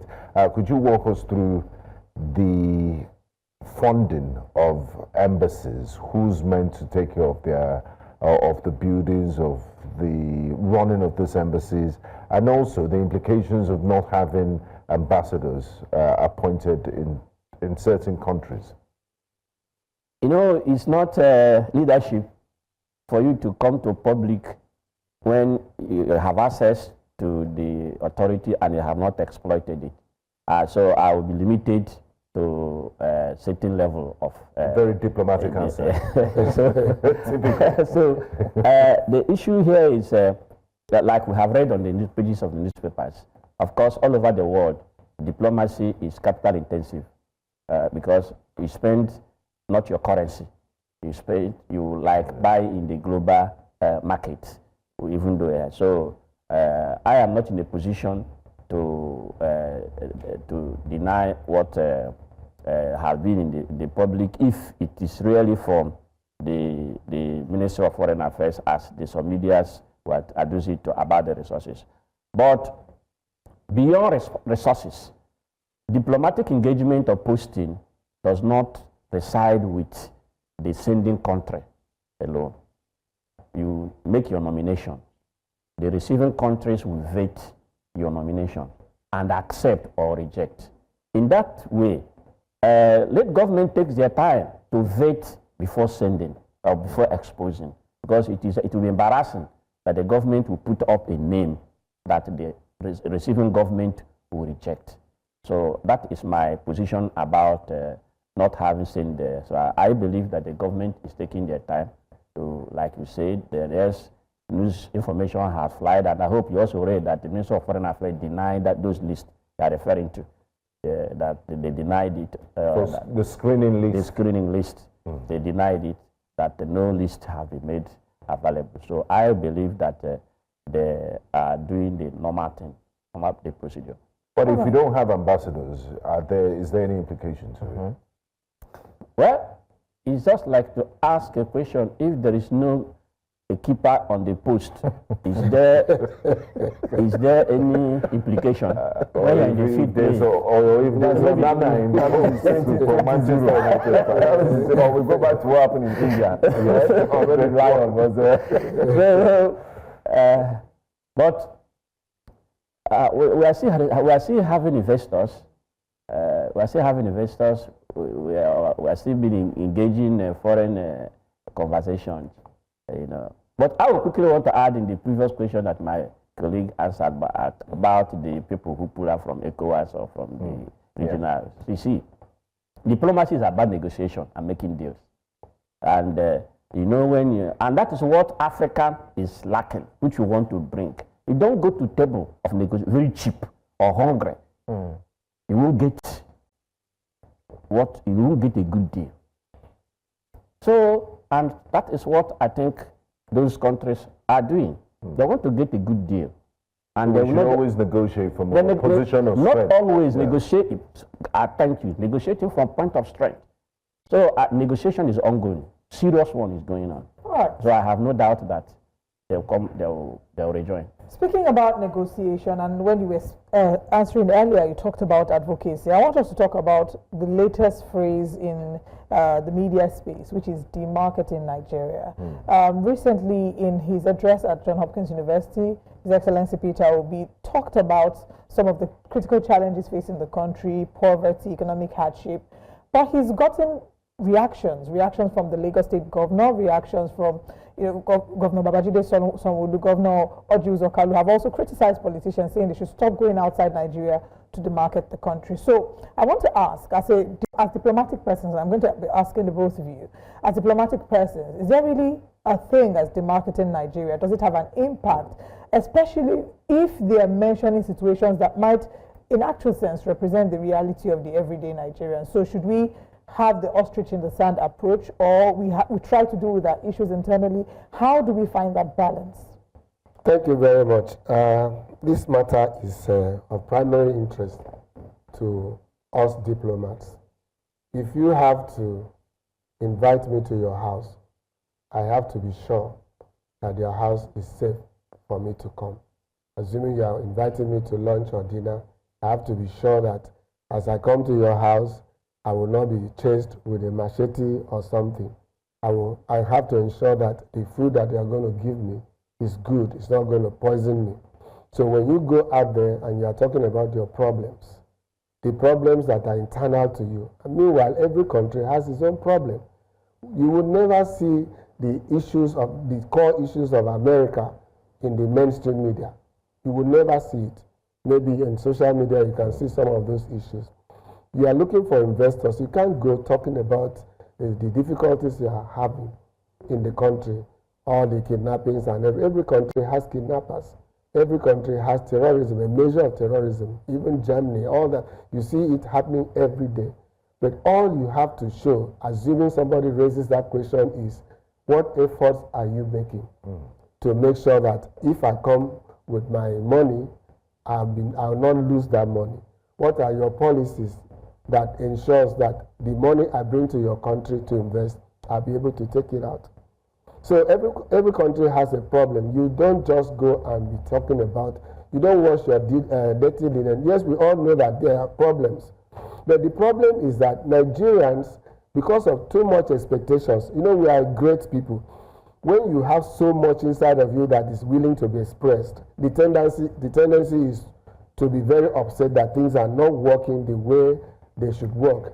There are countries that will relax and say, we are doing fine, irrespective of what is going on. But in Nigeria, because of the way we are so peculiar and we are so ambitious in the way we do things. If anything just goes wrong, we give a shout. But these expectations, they're not too much. They're basics. Light, electricity, good roads, good health, education, decent living. I don't think it's too much. Yes, but we also have to understand that our population is so large that you can't solve all the problems at once. In the past, we always make reference to the past. What was the population of Nigeria in the past when people were being fed in schools? Now we have grown so large that we need to tackle the problems one after the other. If your house is collapsing, for instance, you have to start from somewhere to rebuild. And then these problems have taken so long that it will not take, one government cannot finish a problem. All the government needs to do is to create the enabling environment. What is that enabling environment? Policies that will encourage people to invest in things like electricity, infrastructure, and all that. But this country will want everything for free. If the government makes a toll or says, okay, this road we don't have the capacity to do it, do the road and take a toll for a number of years, Nigerians will scream because we expect so much from the government. And there's so much that, and don't forget, the source of our income is just limited to oil and gas. Now the government is trying to make efforts to, diversify so that more income will come from other sources.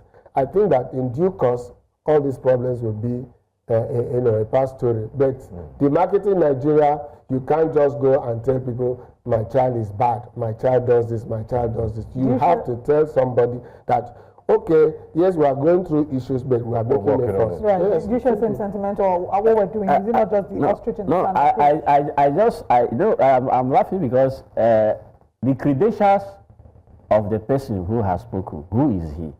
He is an opposition person. And world over, the marketing of government is a tool that opposition always use, not just in Nigeria. So for me, this thing you call the marketing is the reality of things. For me, the reality is depending on the perspective. For me, it is still politicking. Because do you want an opposition, someone who run for the president and he lost another person to now go and when he has opportunity to speak, to start speaking for that government? The answer is no. So if I read a statement from somebody, the first thing I profile is the credentials of who is speaking. So you don't think that Peter Obi is... No, what I'm saying is that the ruling party, which of course my party, should know and should put their own information team aligned, knowing that opposition will always want to demarcate what the government is doing. Why What not he's ignore saying- the messenger and look at the message? Yeah, so what we're asking is, In the there's message, no validity to the message. our cup is not half empty. Our cup is half full. And there is no country that their cup are already full. There's progression. Yesteryears, the right to generate power resides with the government alone. Today it has been bundled. Yesteryears, of course, the previous successive age-long government have allowed us to be importing fuel, common fuel that we can refine. Today, it is no more, courtesy of Aligo Dangote. And that is because government has put enabling environment on bundled. You see, I like to talk to private sector to take advantage of what is on ground. Private sector should act more on once the policies are in place. Well, even though it will be difficult to share that opinion, but it is whether erroneously or what is the perception that we have accepted that government is not good at doing business. Government is to put enable environment, And then policies, private sectors take and the private sector takes advantage. They can generate the power and then we'll have power. They can, even today, private sector build roads. So, and which is, for me, is a big pass mark to government. So we should start interrogating why is private sector not, well, I know capital is one of the issues. Taxation? No, taxation is not issue because if you want to bring in a serious investment, there's always a tax holiday. Are you sure about that? Yes, I am sure. I am sure that if you want to invest in any critical sector. If we go to the ports now, people said when you bring in raw goods in the ports, then you were paying close to 4-point-something million to clear it in the ports. Now it's 21 million. What do you mean by raw goods? Talk of raw material. Raw materials. You're not raw materials? Yes. Depending on each check those raw materials that are heavily taxed. It means you have a corresponding alternative local. And if you have alternative at home, why are you going to bring from outside? Well, so any taxation, any commodity that have huge taxation, market, the purpose is to encourage domestic partners to grow. Anyway, I think this conversation is very interesting. But due to time, I think this is the much we can take, and we want to say thank you so much. I mean, we really appreciate what I like the fact that permit us. We are a bit of a mixture of the Gen Zs and the kind of like reminds me of the superhero formation of the League. Oh yes, Justice League, something like that. But I mean, the League of Ambassadors, very interesting. I like it. And great work you're doing. Yeah. Well done. Thank you very much. It's a pleasure, and we also want you to be our partners because it's work in progress. Building Africa, media is on the forefront. Absolutely. After media, then other people can follow. So we can't get the Africa we want, except that you guys are on the front line as you are. So I commend you people for what you are doing, and we'll be knocking on your door very soon for more detailed program of the league, because we are packed full. You see, when we're talking about Africa, what to do today, we should also refer back. Kwame Nkrumah them, Patricia Lumumba them, these men who came out when the darkest hour of Africa. The league want to reward them. We want to honor them by nation. So we're coming back. We also would like to come back to discuss details of our program. Because if I mentioned talking about the Gen Z, one of the things that we are set out to do is to train and equip them in diplomacy, in the art of diplomacy. So we have a program to go to universities, collaborate with them, and teach them about democracy, good governance, and all those things. That's beautiful. It's beautiful. They'll stop insulting people online. So that Gen Z, like Benga, who always nursed the dream of being an ambassador one day. And then you can stop saying you like diplomats are very fine gentlemen. They mind their language. They don't insult. I think it was after I watched Ambassadors. The Gen Zs need would it. have loved it. Yeah. I wonder what I was doing in my time studying computer science. Thank you so much, Ambassadors. Thank you very much. Let's now move the conversation further. Nigeria's federal government has signed a landmark agreement with the United Kingdom to tackle the growing threat of cybercrime in the country. The Attorney General of the Federation and Minister of Justice, Lateef Fagbemi, also unveiled a joint cybercrime case team which forms part of the agreement signed. Our correspondent Joshua Imai has more in this report. Members of the JCT. The agreement signing ceremony, which held at the Ministry of Justice in Abuja, brought together heads of agencies under the ministry, including state representatives from the United Kingdom. Members of the team are drawn from the Nigerian Police Force, National Cyber Crime Center, the Economic and Financial Crimes Commission, EFCC, the Nigerian Financial Intelligence Unit, NFIU, the National Agency for Prohibition of Trafficking in Persons, NAPTIP, the Nigerian Computer Emergency Response Team from the Office of the National Security Advisor, the Federal Ministry of Justice, and the Federal High Court. Speaking at the event, Fagbemi says that the creation of the joint cybercrime case team was necessary given the increasing complex and evolving nature of cyber threats. While we have a national legal framework for combating it, it is important to note that laws alone cannot win battles. It is the people who interpret, enforce, and apply these laws that must be equipped, united, and empowered to act swiftly, cohesively, and effectively.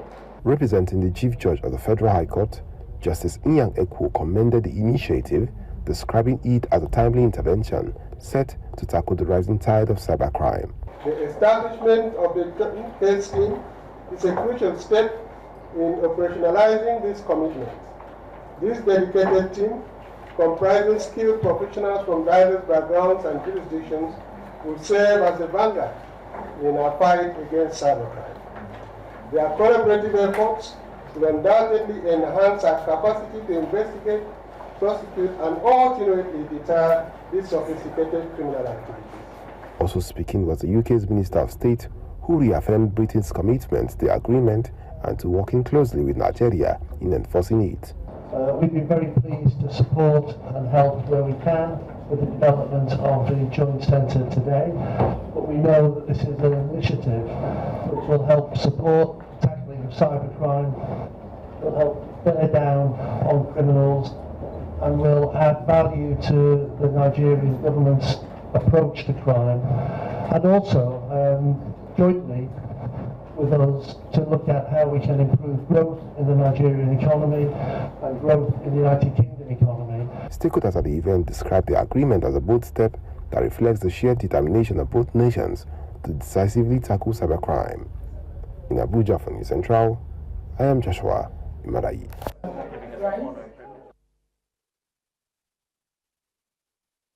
Very interesting conversation right there, talking about combating cybercrime. I can see Gunga Boro are very interested in discussing Tell us this. about it. Very interested indeed. And I just, in that last interview, Joe revealed something very personal. Tell me. About himself. He has a background in computer science, degree in computer science, and I'm wondering, does he usually what is he doing here? I mean, he's square peg and round hole. He should be working in cybercrime or cyber cafe. And are you not supposed to be in the law? In the law court. So I'm the only one that is qualified. But the only one that actually studies broadcasting. As a lawyer, I can function in any capacity. I can work, because I discuss on TV, so I'm very excited to share here. I mean, a number of times when we have to have conversations about the law, I can be telling you section 36 of section 5 of the Constitution. You're a square peg in a parallelogram. End of case. You know what? What did you study? Mass communication. Are you sure about that? Yes. It's a mass communication. I would have thought that I had seen being somewhere, learning catering and all that. I just Joe, I got cyber cafe. At least Joe is not doing what they refer to as chacha. He's here. The law-abiding citizen. Anyway, we'll go on a break now and we'll bring you the news after that. So thank you for staying tuned. Remember that you can engage with us on X and all social media platforms at News Central TV. Let's now bring you breakfast headlines.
Welcome to Breakfast Headlines. I am Olive Emodi.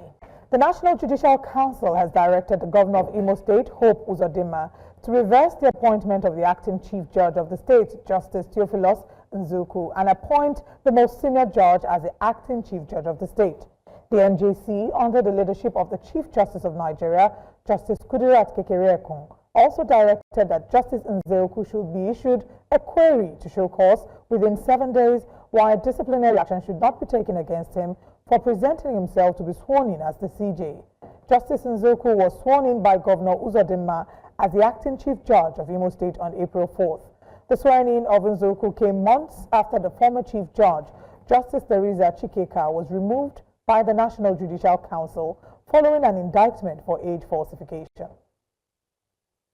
Let's now give you updates that the Federal High Court in Abuja has ordered the Economic and Financial Crimes Commission, EFCC, to release popular businesswoman and socialite Aisha Achimugu within 24 hours following her arraignment on Wednesday. The court also ordered the EFCC report a feedback on May 2nd. Her arraignment came a day after she was arrested by operatives of the EFCC at the Nnamdi Azikiwe International Airport in Abuja, shortly after she returned from London and was subsequently taken into custody. On Monday, Justice Inyang Ekwo of the Federal High Court Abuja ordered her to appear before the EFCC on Tuesday and also to appear before the court on Wednesday, April 30, 2025. She has been declared wanted in March by the EFCC over allegations of criminal conspiracy and money laundering. Still staying on judicial matters, the Chief Justice of Nigeria, Justice Kudirat Kekereekun, has challenged the Nigerian Bar Association to rise and defend the integrity of the Nigerian judiciary. This is contained in a statement by the Senior Special Assistant to the Chief Justice of Nigeria on Media, Toby Shoniyi. Responding to the call by members of the NBA Bar and Bench Forum for more protection for judicial officers, the Chief Justice of Nigeria states that most of the petitions against judges accusing them of corruption are frivolous, baseless, and unsubstantiated. Justice Kekereekun stated that some people write petitions against judges to intimidate them. The Chief Justice noted that judges are traumatized after they have been investigated and found to have done nothing wrong. Let's now head to politics, where we say that the Nigeria Labour Congress says Labour Party's 2023 presidential candidate, Peter Obi, does not need a coalition with the PDP or backing from political heavyweights like Atiku Abubakar or Nasir El-Rufai to win in 2027. The Deputy President of the NLC Political Commission, Professor Theophilus Ndubuaku, made the declaration in an exclusive interview stating that Peter Obi remains a strong and widely accepted candidate across the country. Ndubuaku insisted that Obi can defeat incumbent President Bola Ahmed Tinubu in a free and fair contest without the backing of former Vice President Atiku Abubakar, former Kaduna State Governor Nasir El-Rufai, or any coalition with the PDP. Describing the opposition party as crisis-ridden and near empty, Professor Ndubuaku dismissed ongoing speculation about Obi possibly returning to the PDP. Earlier on, political analyst Francis Chilaka joined us to discuss this. Let's take a look. They are not in tune with the reality of Nigerian politics. They don't understand what it means to take power or wrestle power from an incumbent government. If they do, they wouldn't be saying such. Because as it stands today in Nigeria, if anybody has to take power from APC, there has to be a merger. Without a merger, you can't go it alone. We recall that in 2013 or so, we had a merger that led to the birth of APC to take power from the PDP. So it's not like, if they keep saying, oh, Obi will do it alone, Obi will do it alone. Is it this fragmented Labour Party that is going to use? It appears that the Nigerian Labour Congress do not understand how fragmented their party is right now. On one hand, you have Apapa, you have Abure, you have Leonard Usman. So what else are we looking at? The party is fragmented.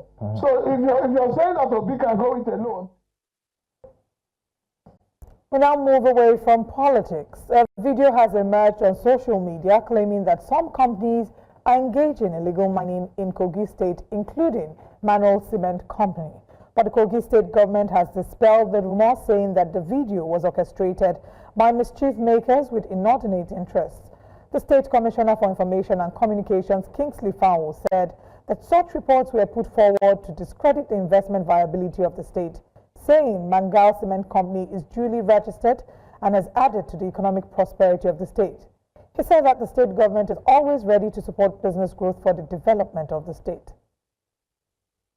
When I head to Plateau State, where the government has expressed deep sympathy and sadness over the unfortunate fire incident which gutted several stalls and destroyed goods worth millions of naira at the Jos Main Market on Tuesday.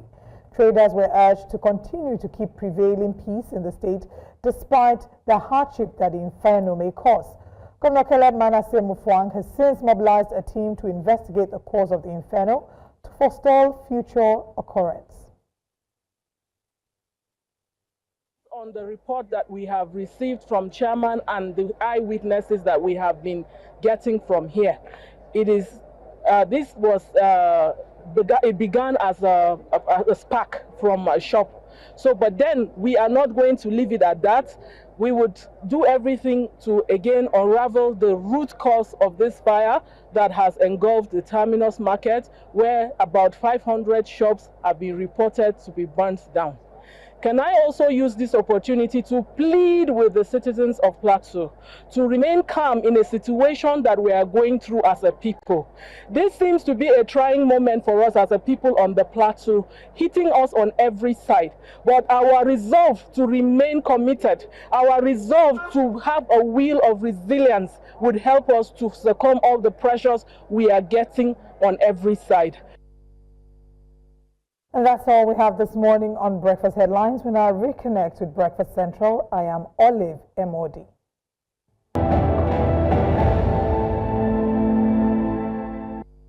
Welcome back, Breakfast Central. And it's time for the front pages. We do have Uwade Hima, who's here with us on a workers' day. What are you doing? Thank you for sacrificing your public holiday. Yeah. The work of the Lord. We really appreciate the great work you're doing. It's Labor Day, so we're celebrating Nigerian workers and workers all over the world. So, and as a worker myself, I have to speak on behalf of workers. Well, talking about speaking on behalf of workers, we have our correspondent who will be speaking with us. He's at the Eagle Square. Sagir Ibrahim joins us this morning. I can see you're working, by the way. You don't have a choice. Let me just say that too. But then again, welcome to Breakfast Central, Sergey. Tell us what's going on around you. Good morning, Joe. Good morning, Olive. Olive, you're looking lovely, I must say. Happy Workers' Day to everyone in the studio, of course. This is that day, you know, a bit jealous, but then today is the day set aside to celebrate, of course, the efforts of Nigerian workers. That you can see, we're still, getting arrivals from the different workers' union, from the different federal ministries, departments, agencies, private sectors, and the like, including road transport workers, are here present today to mark and celebrate today. Of course, there's a lot to celebrate. Nigerian workers are the backbone upon which the country, and indeed the country's economy, is built. And this is what we're here to celebrate today. But then, of course, there are a couple of challenges, top of which is the welfare of Nigerian workers. Earlier in the day, of course, Joe, Olive, and Big, I heard you talking about workers' welfare, workers' salary. This continues to be the issues that Nigerian workers are clamoring for. 70,000 minimum wage. Implemented, some would say completely, some would say maybe not. But then again, is the 70,000 minimum wage enough? Nigerian workers, of course, have voiced concerns that not enough, and probably this day will serve as another opportunity for them to champion the cause for an improved welfare, for improved living conditions, for improved working conditions, and of course for bringing into forth all of those issues that they face while doing their job and while carrying out their national responsibilities. Now, Sakir, what type of, are we expecting the president or vice president, what sort of dignitaries are we expecting today? And could you walk us through the lineup of events? Well, it's still preparations underway. Usually during days like this, we expect the arrival of the vice president, who addresses the workers and, of course, address the nation. We suspect that that's still going to be the same agenda that will be adopted today. But for now, we've seen the arrival of several, high-value NLC labor union excos arrive. We even saw several others, including members from the international community. At the call, I saw a delegation from the Cuban embassy arrive, adorning NLC colors, wearing the NLC cap, standing in solidarity for Nigerian workers today. So that is it. It's going to be part with several dignitaries from various ministries now, departments, other government agencies here to show solidarity for Nigerian workers, to show that they are with them, and of course to show that their issues as well, the issues of Nigerian workers are as well there to bear. So these are some of what we'll be expecting, and of course we'll be bringing all of these details to you as they happen. We definitely look forward to getting the updates and the report from you. Totally unrelated to the, okay, maybe not unrelated, but as an aside, I want to ask Sage if you could make suggestions as to how we can better the quality of life of the Nigerian worker. These suggestions that readily come to mind for you. After that, but first of all, I'm not a guest on here too, but then let me start by saying there's a lot that can be done, especially considering the fact that the price of food commodities in the market has not been friendly for the pockets of Nigerian workers. So I'll say a lot can be done in terms of looking at, how these welfare packages can be improved upon, because we know that it's not just about salaries alone. There are a variety of welfare packages regarding health, transportation, and a whole lot of that. So if that is, put into consideration, I'm sure that the minimum wage issue will not bite so hard. For example, some of them have complained that they go on leave, they do not get leave allowances, or the leave allowances come, after the fact. So some of these issues, payment of salaries as and when due, addressing all of the bottlenecks that comes, with ensuring that workers get the best in terms of working conditions, in terms of welfare packages. These are some of the ways that, it would improve, if not the welfare of these workers, but also improve the mental well-being of the workers. Because we would understand that sometimes the mental well-being is what affects the physical well-being. So if you can address to a large extent the mental well-being of these workers, I believe they will not clamor or complain so much as they are doing right now. Because we're talking about situations where you go to the market to get a story that is not palatable to your pocket. You go on the street of the country, you're hearing stories that's not palatable to your mindset. You go to the news and you're seeing breaking news and breaking stories that's also not palatable to your mental health. So if all of these issues can be addressed without any taking it in any sequential order, I believe it will improve the welfare, the well-being, and of course the life of Nigerian workers across the length and breadth of the nation. All right, again, Ibrahim, thank you so much for sharing your thoughts on what could be done for every single Nigerian worker. Hopefully, those in authorities, the companies, the heads, and the likes are listening, and they would definitely implement. Thanks for your time, and thank you, happy Workers' Day to you. Have a nice yourself. All right. Yes. Let's come back to the papers right now. The Punch is the first paper we're going to go to quickly, and let's start off with the analysis. You can be part of the analysis as well. Don't forget the phone numbers will be there on the screen where you can start dialing. Let's get to hear what you think workers deserve in Nigeria. That should be like a benchmark conversation when you call in. But the Punch is a newspaper. Let's take a look at it. The front page of the Punch has a header: Labour demands wage review to ease cost of living crisis. NAS to address workers' concerns. Labour rejects 70K pay over rising inflation and others. You may wonder, but didn't they accept it earlier? CBEX resumes operations despite SEC ban. 1.2 trillion EFCC. Guys, did I not say this last week? But anyway, let's move on. 3 judges suspended as NJC voids Imo acting CJ's appointment. But let's start off with the first story. You have played with numbers all through the years, yes, from the financial aspect as well, Nairametrics, you name it, by the name Nairametrics. There you have it. CBEX is back. It's like a part 2 of a movie. CBEX returns. A Ponzi scheme is always a Ponzi scheme. And what they're probably trying to do is to try and get more monies to pay off some of the things that, some of the holes that have already been dug. And my advice to Nigerians would be simple. It's a Ponzi scheme. Don't listen to anybody telling you to invest in CBEX. The returns are like 50%. in a month.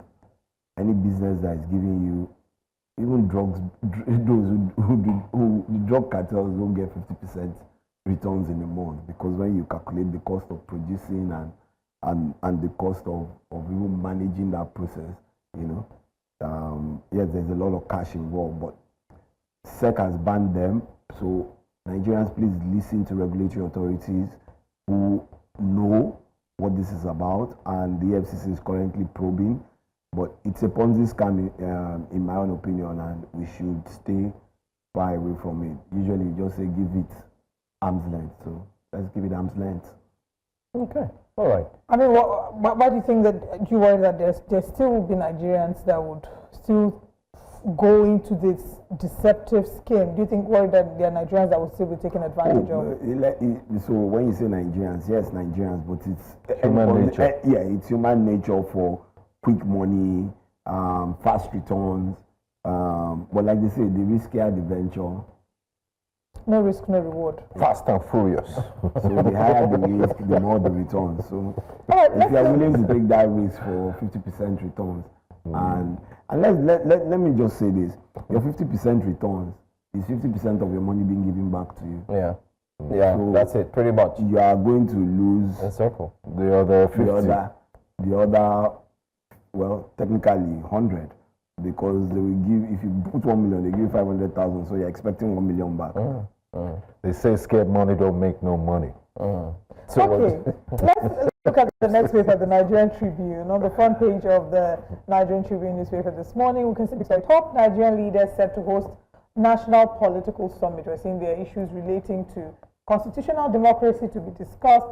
Anyoku to inaugurate Awolowo, Dosumu, Tambuwal, Daniel, Fayemi, others as convening committee members today. Akwa Ibom governor speaks in parables, suggests he may be leaving PDP. Interesting story. I'd like you to react to that. CBEX, EFCC declares foreigner wanted. Court orders EFCC to release Achimugu. Afrima 2025. Lagos ready to host Africa, Sanwo-Olu declares. ACF says North too strategic to be ignored.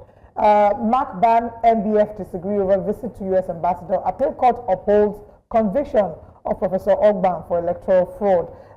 I think Akwa Ibom. Yes, Akwa Ibom. Governor Umoeno has been very open about his support for the APC government, even though he's technically still a political party member of the People's Democratic Party. We saw where he applauded the president and endorsed him for 2027. Now, the rumors we're hearing are that there's a potential of him to move to the APC.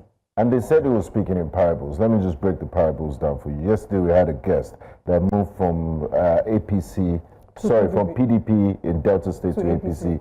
He used the analogy of the car. He said they thought what they had was a puncture tire, but they didn't know it was the brain box. That it was a brain box. Now, Governor Eno is going into aviation and aerospace.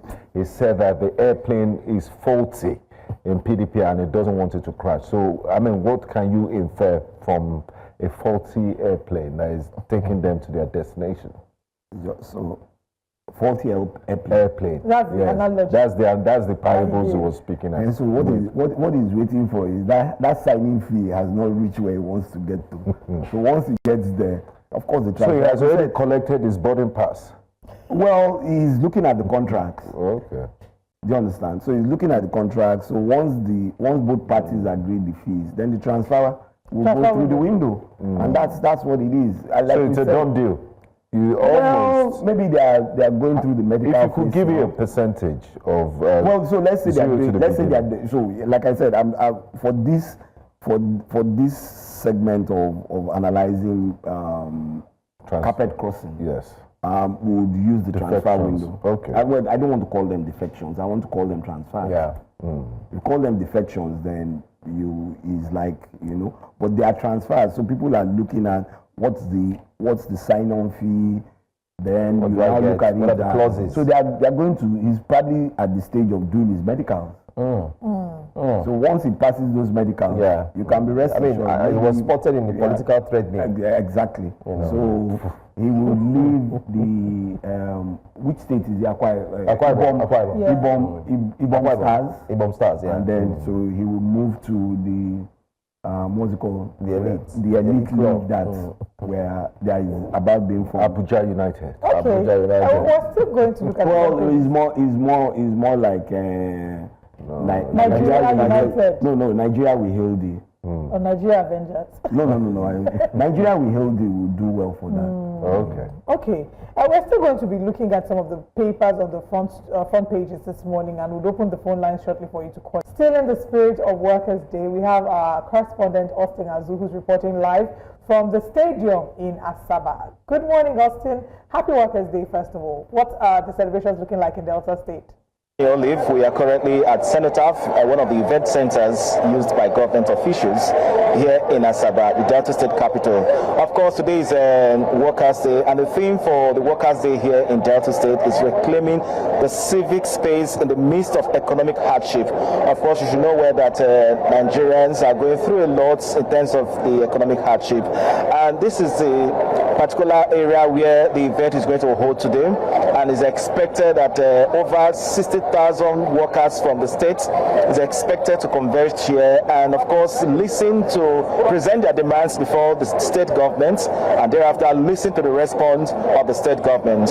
So many of them are finding their ways into this particular arena, and of course, you know that Delta State is very peculiar when it comes to river area, so a lot of them will find it very difficult to get here on time. So obviously, we are having most of them still coming into this arena, and of course, we learned quite well that the governor will be highly represented at this venue. We'll have some of the workers here to speak to us. All right, we have Ufoma Onovugakbo to bring us to speed. How do you feel today being celebrated as a worker in the States? Okay, I feel so happy being part of today's event.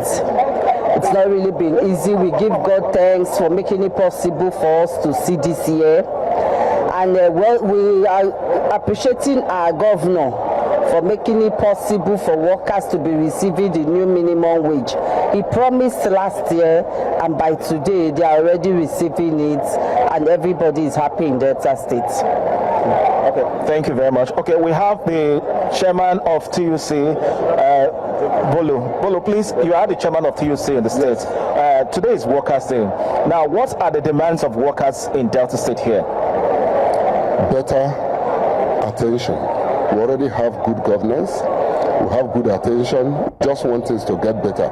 Actually, today, the workers of Delta State want to appreciate the governor for being there for us. So in appreciating the governor, we hope that things will get better. The governor has assured us that having gone up, that we now have what we call the more agenda aligning with renewed hope. So the workers have to get a renewed hope. So we're looking forward to a better welfare package from the governor. He's doing well, but we're looking forward to a better deal. Okay, one of the issues we have heard so far is the issue of lack of accommodations to workers in the state here. And of course, we've only heard that the primary school teachers are not quite happy. I know, of course, it doesn't fall under your own particular association, but under the TUC, under the NLC.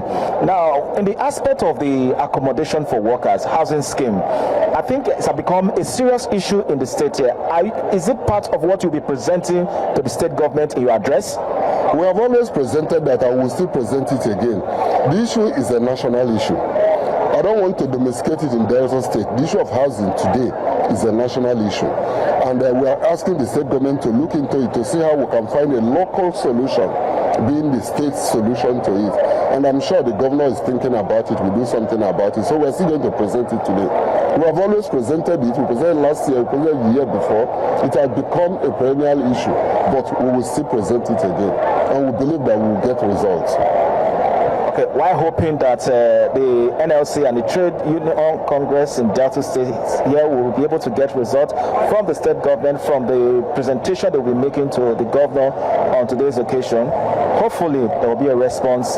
In the next year, we hope to get a different narrative from the officials of NLC and TUC in Delta. Back to you, Olive.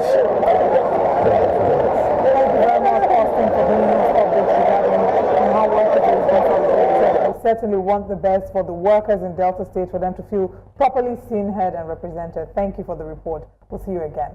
initially we were looking at one of the papers you took about a political, convergence. Yes, it was on the Nigerian yes, Tribune, I believe, on the front page of the Nigerian Tribune. The big story there was top Nigerian leaders. top Nigerian leaders set to post national political summit. What's your take on this, Wade? And does this trump the national summit of before? Where you have and where is, by the way, where is the National Youth Confab, the conference? Where is it? It was touted to be in February from last year. Anyway, what's your take on all of this? Well, I think it does make sense, in my own opinion. There is so much disunity among the other political parties, PDP, the Labour Party, and there are too many. For me, I think that there are too many small parties, and everybody wanting to be the next president, even when you don't have the right structure.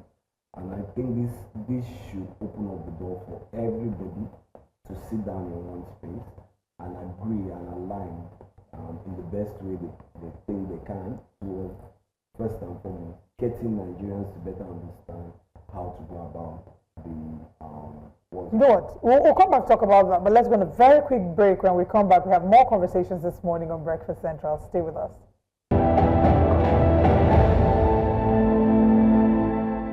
Welcome back to Breakfast Central. We're still reviewing the newspaper front pages.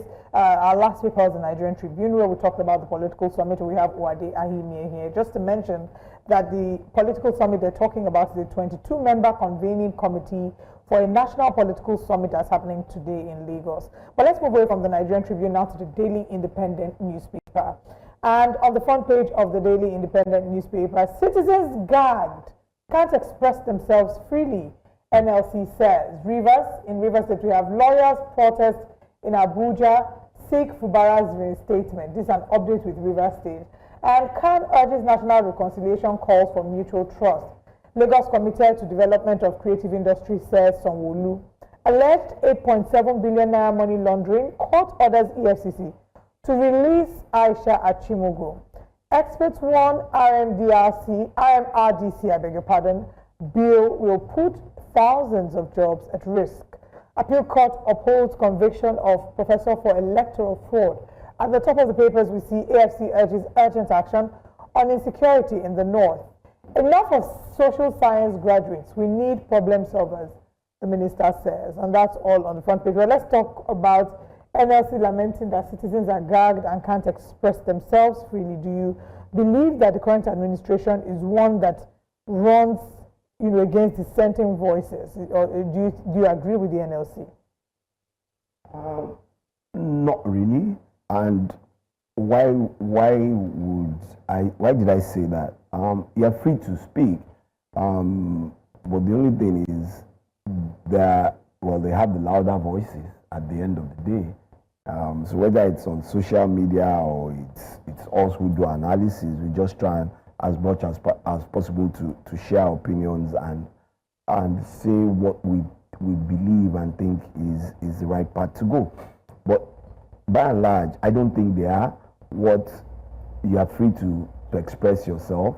Although the only other thing that you see is that there is a barrage of supporters or those who are inclined to this administration, coming out at you, and maybe that's why the NLC say that Nigerians are being gagged, but Nigerians are free to express themselves. We come on TV and try and express ourselves. But is there freedom after expressing yourselves? Because we've seen TikTokers that have been arrested, taken to Abuja because they criticize the IG or someone in government. You might not be gagged at this level, yes, and then the retail backlash. And that's fine.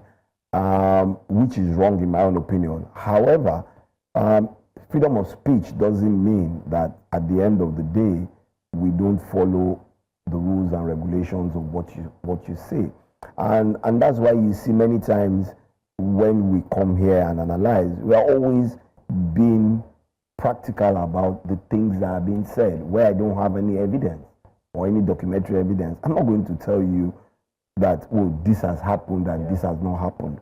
But if I do know for sure and I have the right information, I would provide that for you. And that's what we should do rather than, hearsay. I know a lot of people call it what you call beer parlor talk, but sometimes beer parlor talks are true because you meet the right people who are in those spaces and they tell you the truth about them. So you just need to sieve out which beer parlor talk is the right one rather than just go ahead. Yeah, but criticizing the administration I've criticized this administration in terms of policy. Are you with me? And in terms of implementing policy. But I've never one day gone out to say, Mr. President is XYZ. No. That for me is being rude. But let's criticize on the issues, not on the person. And that's always my view. We criticize on the issues and not the person. All right. Let's take a look at another paper very quickly. Let's see what else we have quickly. Possibly go back to the Daily Independent. I think I'd like to go back to that paper, Daily Independent. Rivers, lawyers protest in Abuja seek Fubara's reinstatement. That's still continued. Story.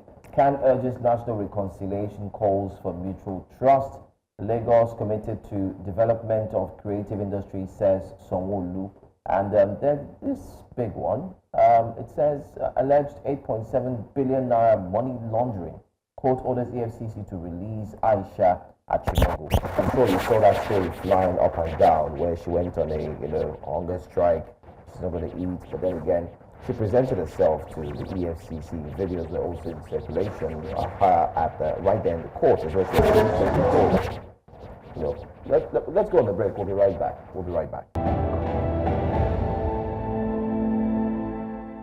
Let's go straight to Chinwe Ogele, who joins us. I did see her footage earlier on. Chinwe is reverberating. She's relishing, smiling, and all happy. Chinwe.